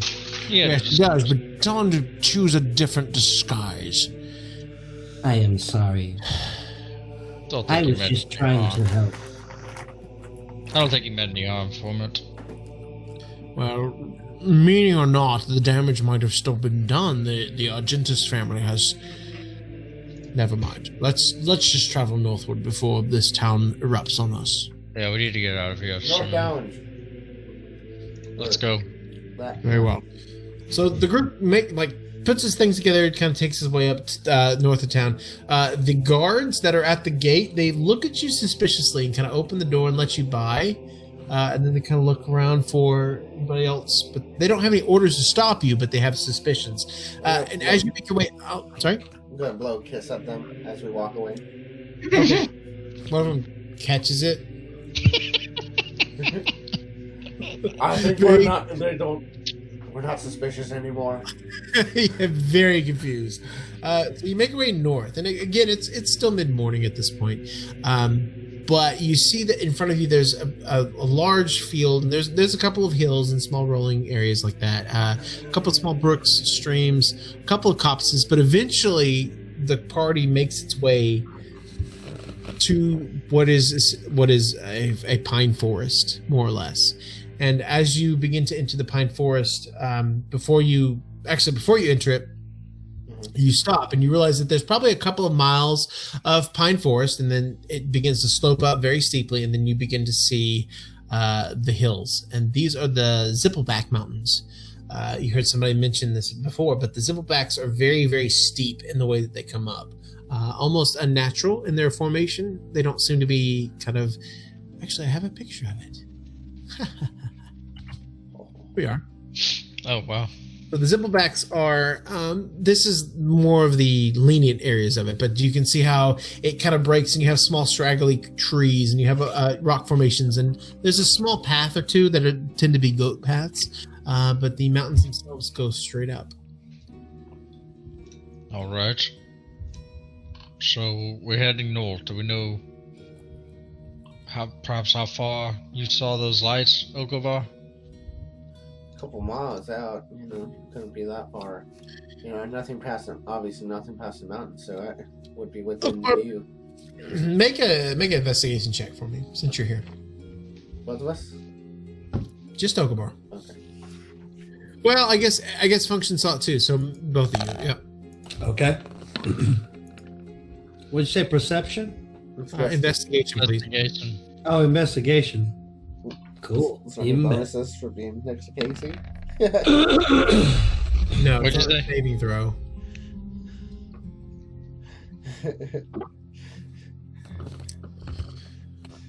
Give me 1 second. I gotta piss.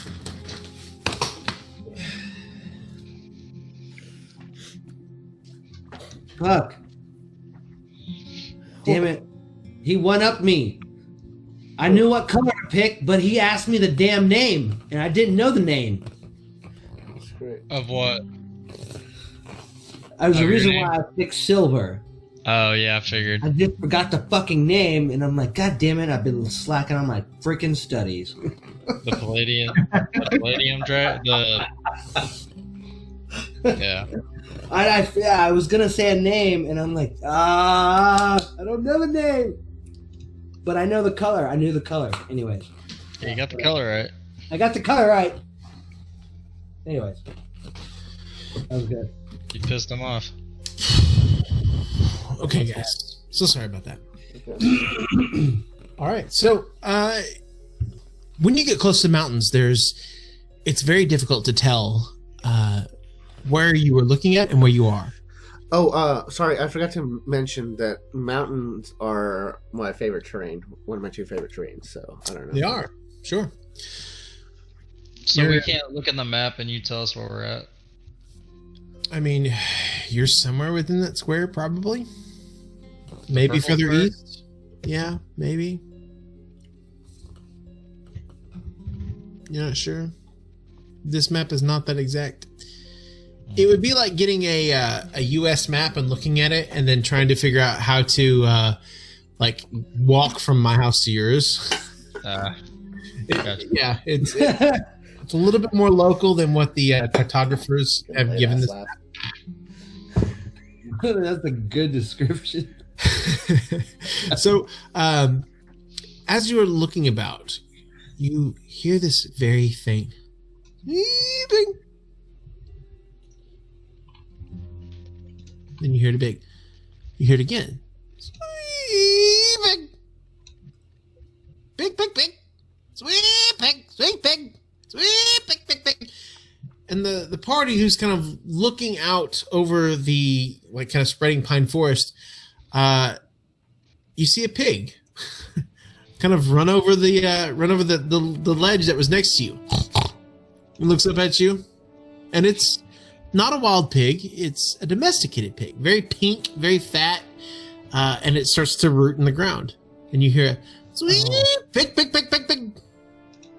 Can I run up to it? Yeah, you walk up to it, and it doesn't even pay any attention to you. Okay, can I have this potion I want to use. Oh, no. Called Animal Friendship. God. Okay. Hey. Thanks to Aviary, I'm super excited to see any kind of animal right now. So I'm gonna use it. Okay, so Function walks up, grabs down, and it's this really murky kind of solution that you find like within the lava lamp, and as he's drinking it down, it boils up. You see like a fish scale and a cat claw and all these random ingredients like squirrel hair swell up, and they all circle down and go down Aviary's supposed gullet. Then Function he looks at his hands and he sees a little bit of sparkle, and you cast it on the pig. Yeah. Hello. I am Function. What is your name? Allow you to speak to animals? Oh, I don't know. No. Okay, yeah. So, Oh yeah, it's the animal friendship. I'm just like yep, trying to you're be right. friends So, with it. he's sitting there like rooting at it. He looks up at you and keeps rooting in the ground.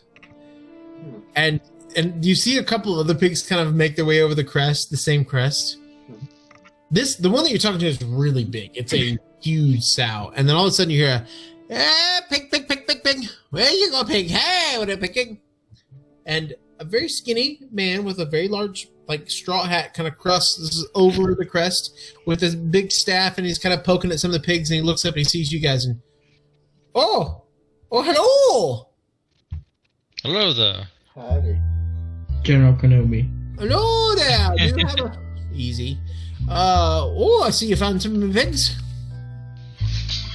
Oh, yes. Is this yours? Oh yeah, that's my pig. I'm a pig farmer. He kind of walks down to you. Oh, might I be having the pleasure of seeing your names? My name is Frega. A pig. Pleasure to be having you, pig. Oh, the rest of you fellas.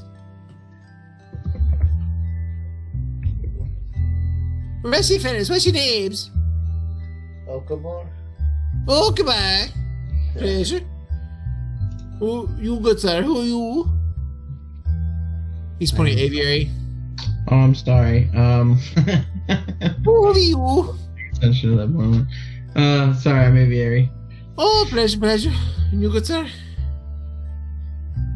He's pointing at Function this time. He said, and you good, sir? Who would be your name? I am Function. Oh, Function, pleasure to meet you. The rest of the party kind of introduces themselves. Oh, my name be Gaffer. I be the pig farmer in this area. Oh, it's been rare that I be running into other people, that's for certain. What brings you out to these parts of the woods? No, we're actually traveling from the town not too far away. Oh, from Calverton. There's me a certain load, that's for sure. What, did you bring any news from Pendelder? Well, did you hear any, have you heard of anything happening in recent days over here? Plenty of things be happening, that's for sure. Me bring pigs out. Me finding a squirrel with two heads at one time. That was quite an adventure. But as far as me meeting other people, no, it's been 4 weeks since I last saw me another face that were friendly and not a pig. I see. So, have you seen any kind of lights or anything out of the ordinary around this area? Lights, you say? You don't happen to talking about the green flames and the spouts of the that come up at night, do you? Or perhaps. What do you know about it? Well, I see them, that's for certain. They have scared me off the last 2 or 3 weeks, I'd say. Several 10 days now. We'll see the green flames spout up at night. Every night you see the green flame? Not every night, but most nights, I might say. Most nights. All Right. right. That's right. Wee pig, come here, come. And he's kind of like still shepherding the pigs along, like trying to get them to. Playing with the pigs. Okay, so this one's taking a liking to you. Oh, It's a really confusing potion of animal friendship. I thought it was animal friendship. I don't know what the hell that says though. what's that? So I'm confused. Anyway, Friendship. Yeah, it gives you the ability to cast animal friendship. You're right.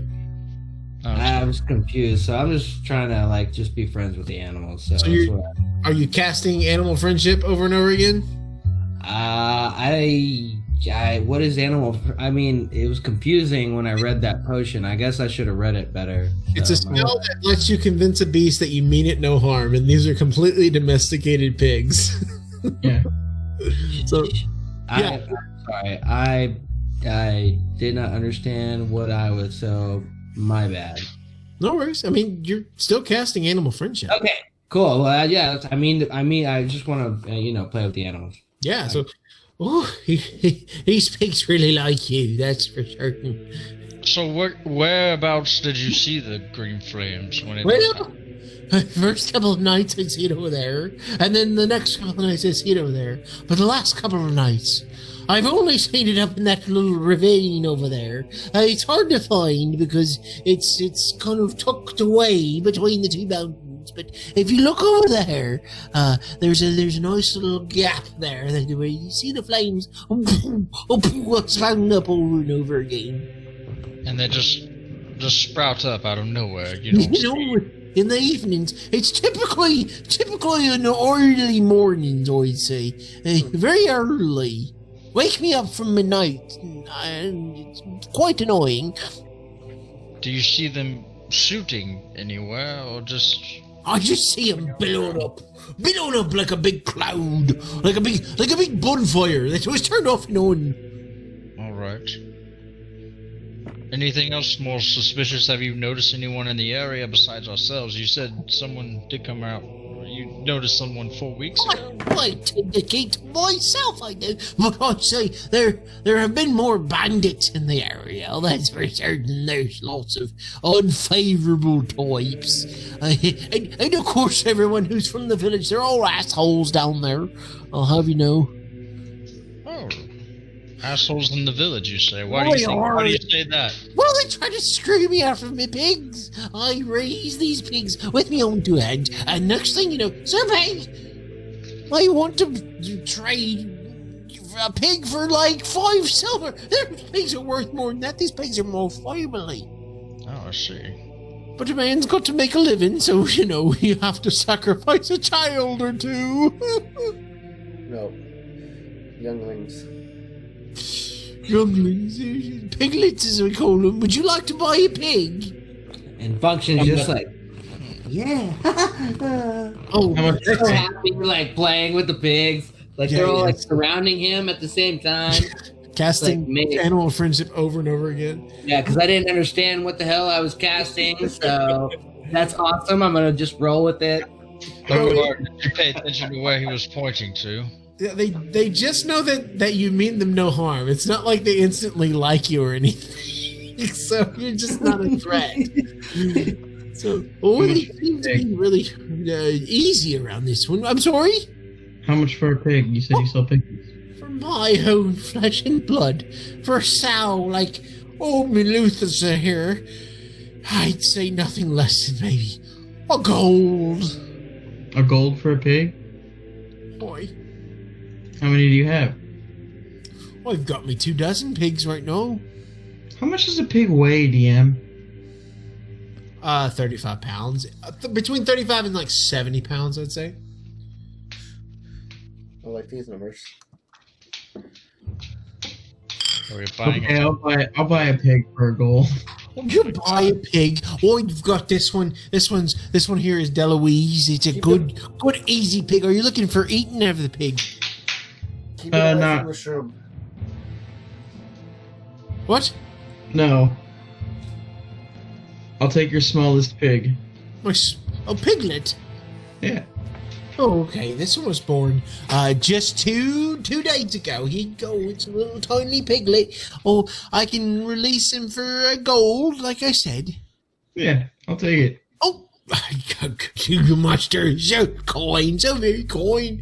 Takes his coin. You now have a itsy bitsy piglet, and as you hold it in your hand, all you hear is, "What's that? What's that? What's that? What's that? What's that?" God. Pig! It's a pig! It's a pig! It's a pig! It's a pig! Oinka oinka! You sound like my son. It's a great emulation. Yes, it's a 2-year-old that he has on his fucking shoulder. Sounds like a 2-year-old. Yep. Alright. Art imitates life. Could you perhaps tell me what the day is? I get my days mixed together. Do you have the date by chance?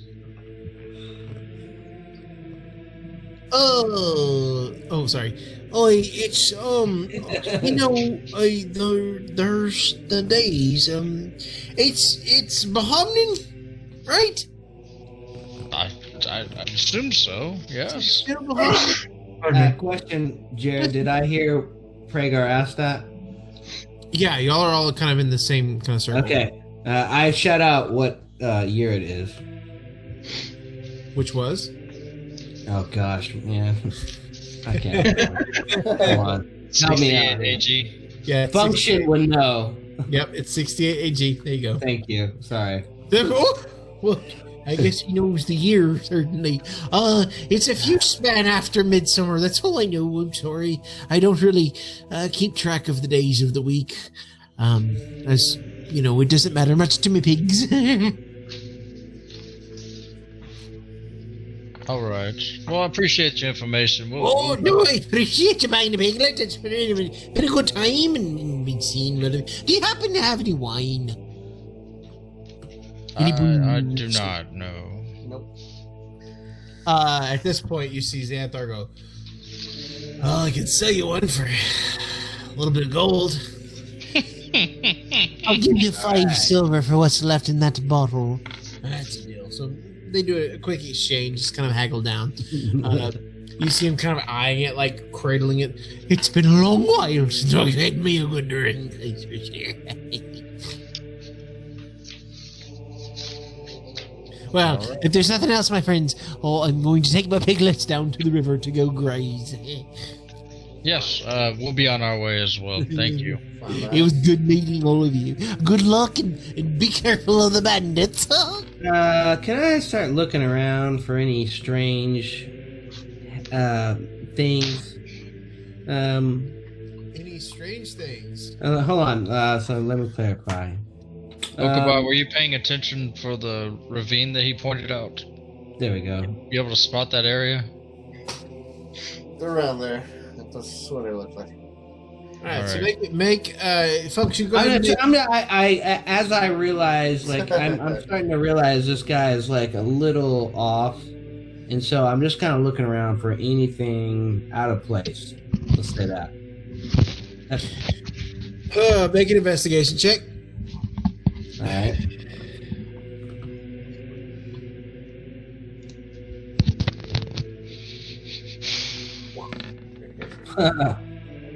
Yeah.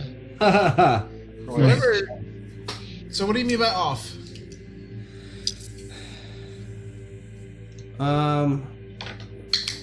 Well, he did have some kind of a the way he was saying things, and when he started talking about the year, it started to feel weird to me that he didn't know. So, I guess I'm just looking around. I'm just on high alert and seeing like if there is there something he's hiding. Okay. Looking at the man himself, he seems to be very isolated. He seems to almost be a hermit who lives out here with his pigs. Okay. He's basically a pig farmer, so it's not a huge surprise that he doesn't know the exact day. It seems that he comes into contact with civilization very infrequently, and so it's not You too know what? far off. Actually, Function has never seen a person like this, so the question is perfectly valid. Like, he would find someone like this off. So, yeah. Okay. Then it would be something that you would like probably with your investigation. I'm going to say that you probably asked the group, and they kind of mentioned, well, he's kind of a hermit. You know, he's kind of the Yeah, so they kind of like, yeah. Sure. I'm going to continue off of that because yeah, because it's 20. You're able to see, because of the angle that you're standing at, you're able to see the exact kind of hidden ravine that the pig farm was talking about. You find it with no problem. It's right there. It's hidden in the trees, and right before the cliffs get too steep, you see that there's like a crevice that kind of turns around the side, and you see that it kind of flattens up off the top. And it's not real far from you guys. Probably half a mile, 3/4 mile, something like that. Oh, I say we should go investigate that This way. area. Sure. All right, onward. let's head that way. Okay. So the group makes its way there. It's not hard to find, with Function kind of leading the way. It's surprisingly close because you guys didn't see it at all until basically you're right up on it. And it's this hidden little pathway that kind of winds up into the mountains. It's pretty steep, and then as you go up, the group starts to walk up, and as you turn the final corner of this little kind of winding ravine, you see what seems to be smoke. Get a little bit closer, and you see that there is a barricade, a wall built of wood, where the gates are flown open, and you go ahead and walk up to it. You don't see any type of movement or activity on it, so you decided it's fairly safe, and you walk on through. As you walk into this area, it's a camp, and it's enclosed by what seemed to be a barricade at one point, but it has been completely torn down. There are those gouges that you saw before. They are rife throughout the camp.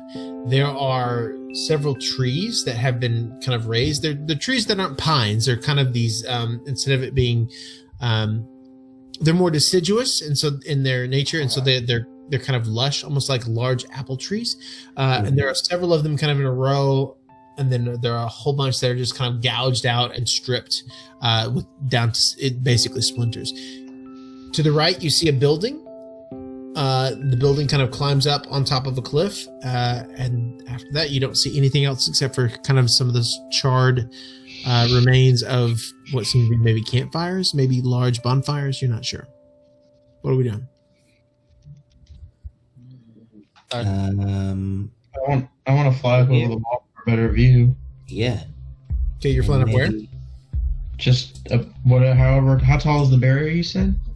The barricade itself it's like 20 feet tall. It's not like a huge barricade, and on the inside there's like a little like platform for like archers to stand on. It's pretty basic, and as you fly up, you see that it's been smashed open in several places. It did enring this entire like camp area, which has been perched upon a pretty nice little plateau.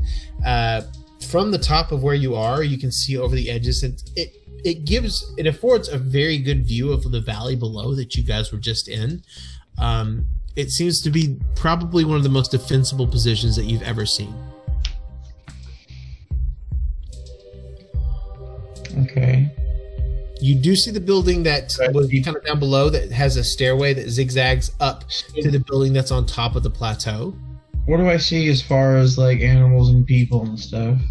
No animals, absolutely no people. Can we tell how It's a long? well fortified location that's not fortified. I mean, it's fortified. There's just no people there. What are you saying, Pragar? Can we tell how long? I guess maybe by the fire that's put out or whatever. How long ago the camp was occupied? Make an investigation check for me. Fucking investigation. God damn it! I'm over Man, my rolls today. There were campfires, and it looks like these campfires have been rolled over, tussled over, and it's hard to discern like campfire from burning building, from burning orchard. Like there's a whole bunch of stuff in here that's just mixed. It looks like there's a gigantic struggle. That's all you can tell.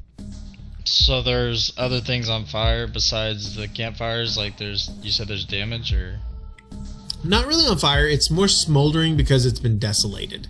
okay. Are there any plants nearby?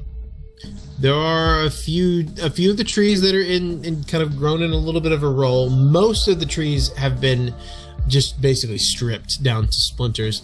There are a bunch of pine trees that are on the outside of the edge of the kind of encampment. Okay. All right. Let's see. Can I use? It's only 60 feet.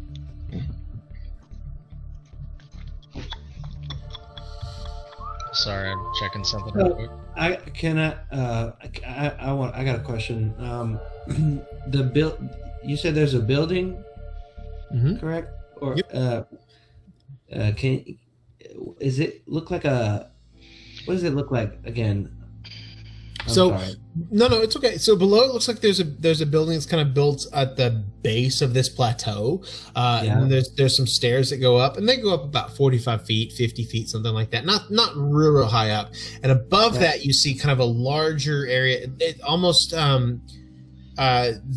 the sides of the building on the top are like 20 feet, 30 feet high. So it looks like it's more of a workshop than a living quarters. Down below, you can tell that there's some chairs out. There's some like bedrolls. You can see inside, and it seems to be the living quarters. Okay. Also, as far as on the map, where are we?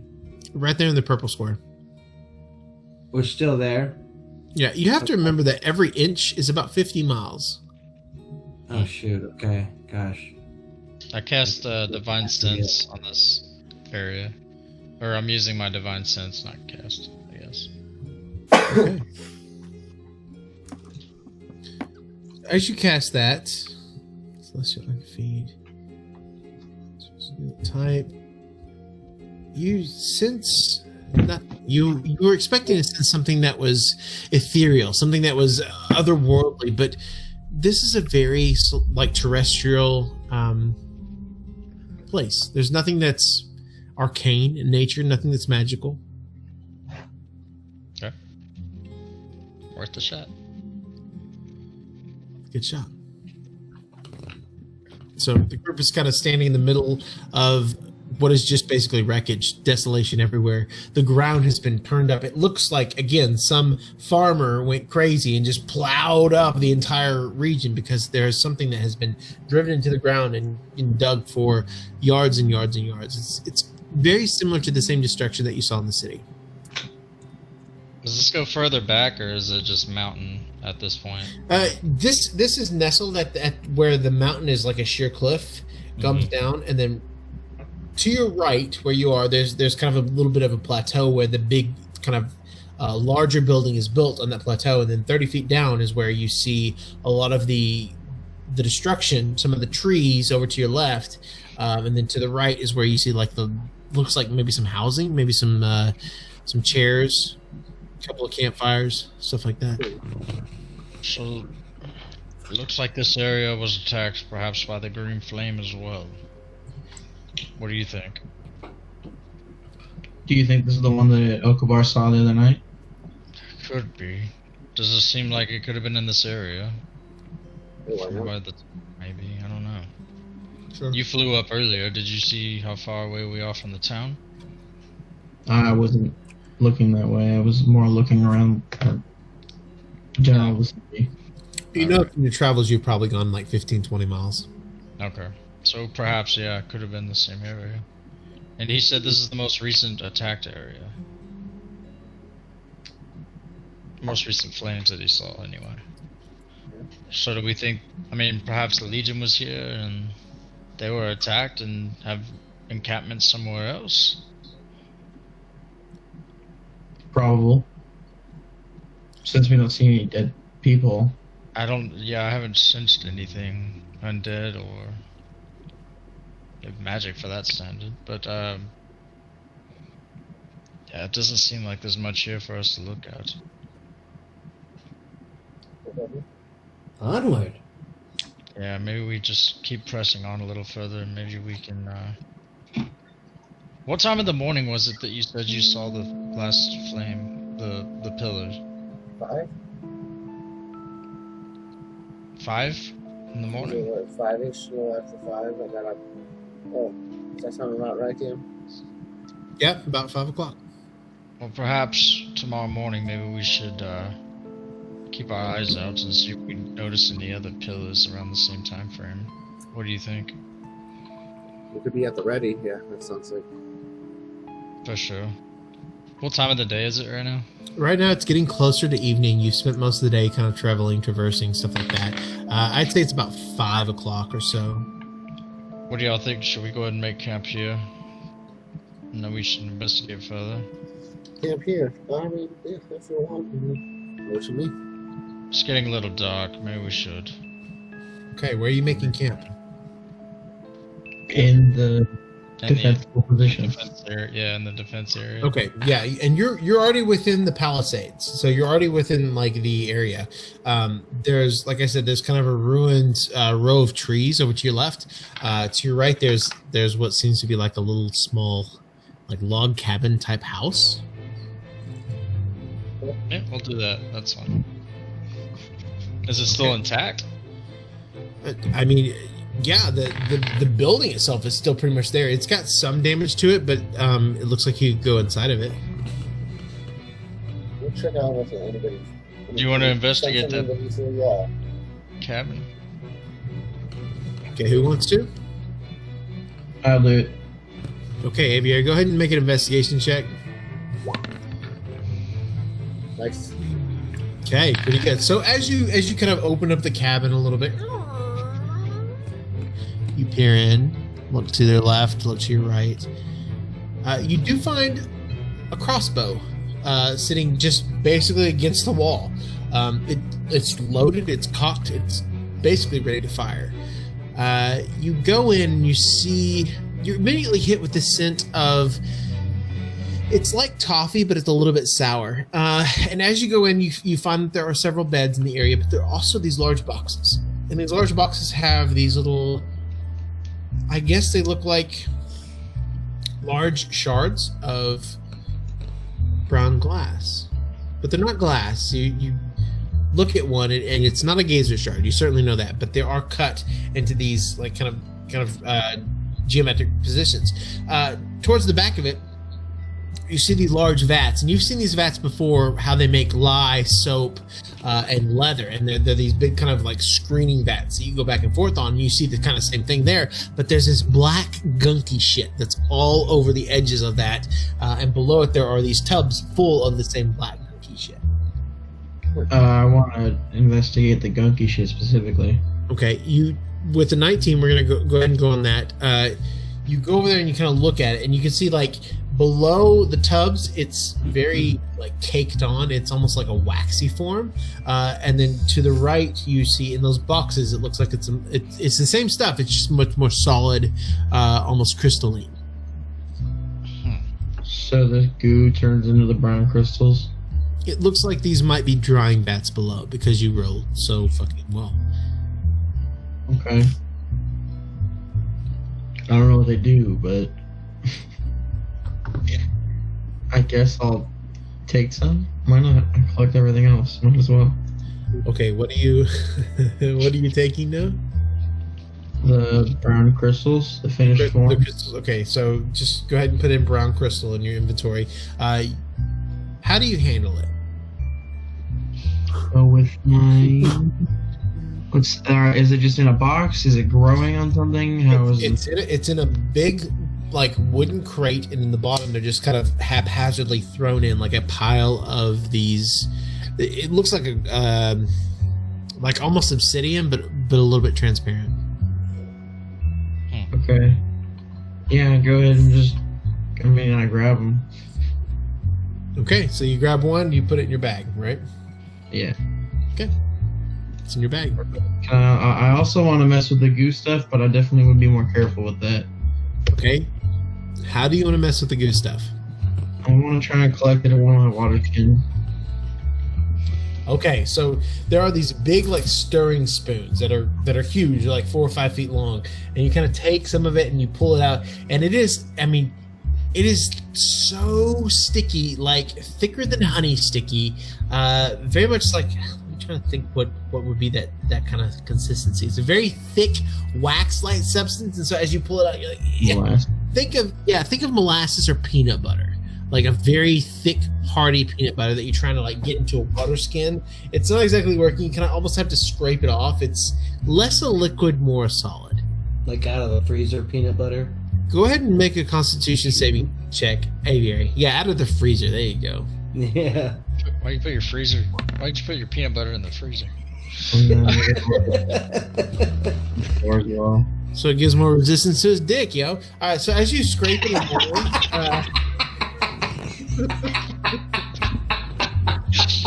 it's too late for this. you're not able to really get too much into the water skin, but at the same time you get a whiff of it. It smells like charred toffee, essentially. It's sweet, but man, it's kind of sets your stomach a little bit.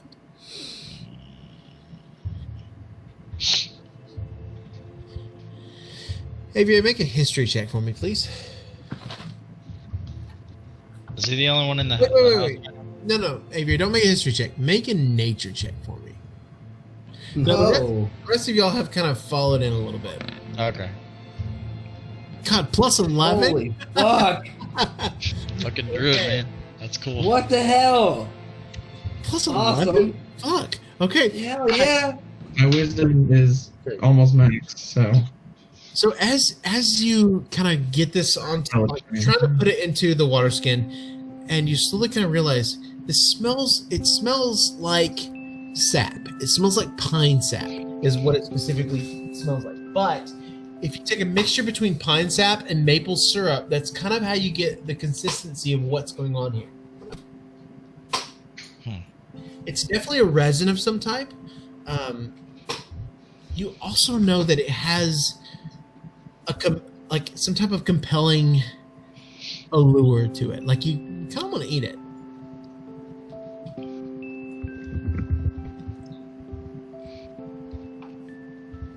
What'd you find, Aviary? just this. I don't know. It seems like some weird crystal production, manufacturing, distribution. I don't know. I don't know what they do, but I grabbed one. We'll see if someone knows what they are. Well, what to do? Something. I wonder if this is the suite that our friend in the cabin in the townhouse talked about.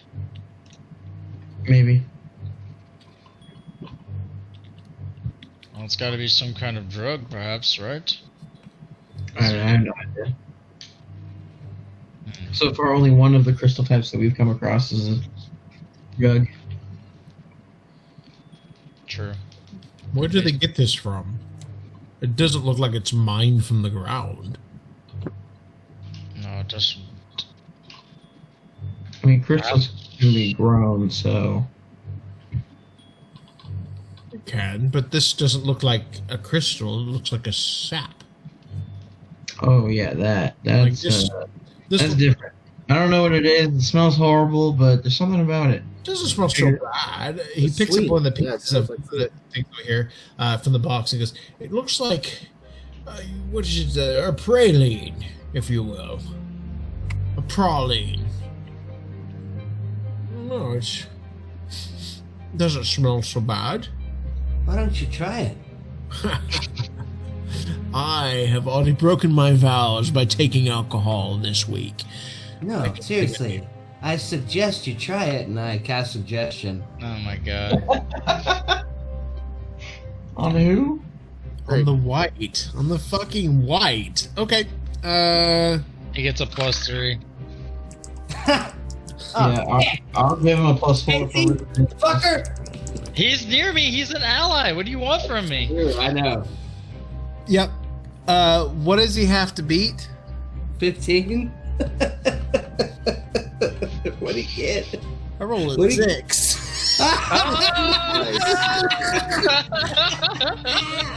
He takes it and kind of. Oof.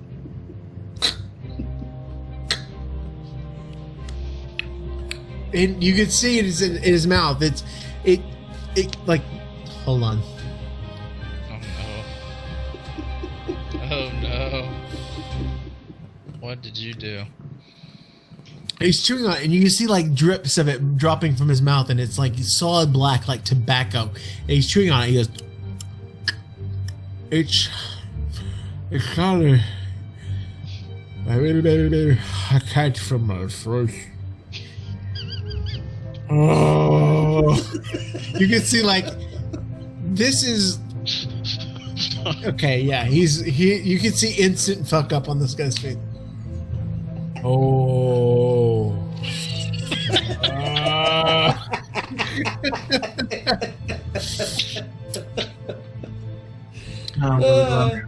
At this moment, while you guys are in there, you hear a roar. This roar vibrates your stomachs. It is the most ground-trembling roar that you've heard 4 times before in your lives.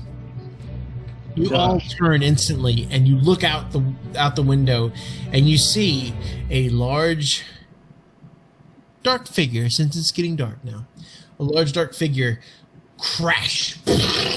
Just a cacophony of noise, tumbling of sound. One of the trees, the gigantic trees that has been grown there. I mean, these trees are like 30, 40 feet up in the air. Land on the ground, and you see some type of creature, some type of lizard-like creature, eat the tree, fucking full. And then you see it rear back, sit up, and go. And a gigantic spout of green flame flares up into the air. I'm going to stop it right there, boys. I fucking knew it was a dragon. God damn it. I had a fucking feeling it was. Damn, that's crazy. Wait. Hey guys, I just drugged the white. Good job. Yes, you fucking did. And he's going to be worthless. Oh my god. Yeah. Dude, you just gave him meth, like an overdose of meth. That's what I was like. Why? Well, hang on now. Hang on now. Then he'll be great, okay? He's not going to be worthless. He's going to be super awesome for about a minute, which is okay in D&D, right? All right, guys, I Wait. gotta go. Who's going to see you, buddy? Thank you.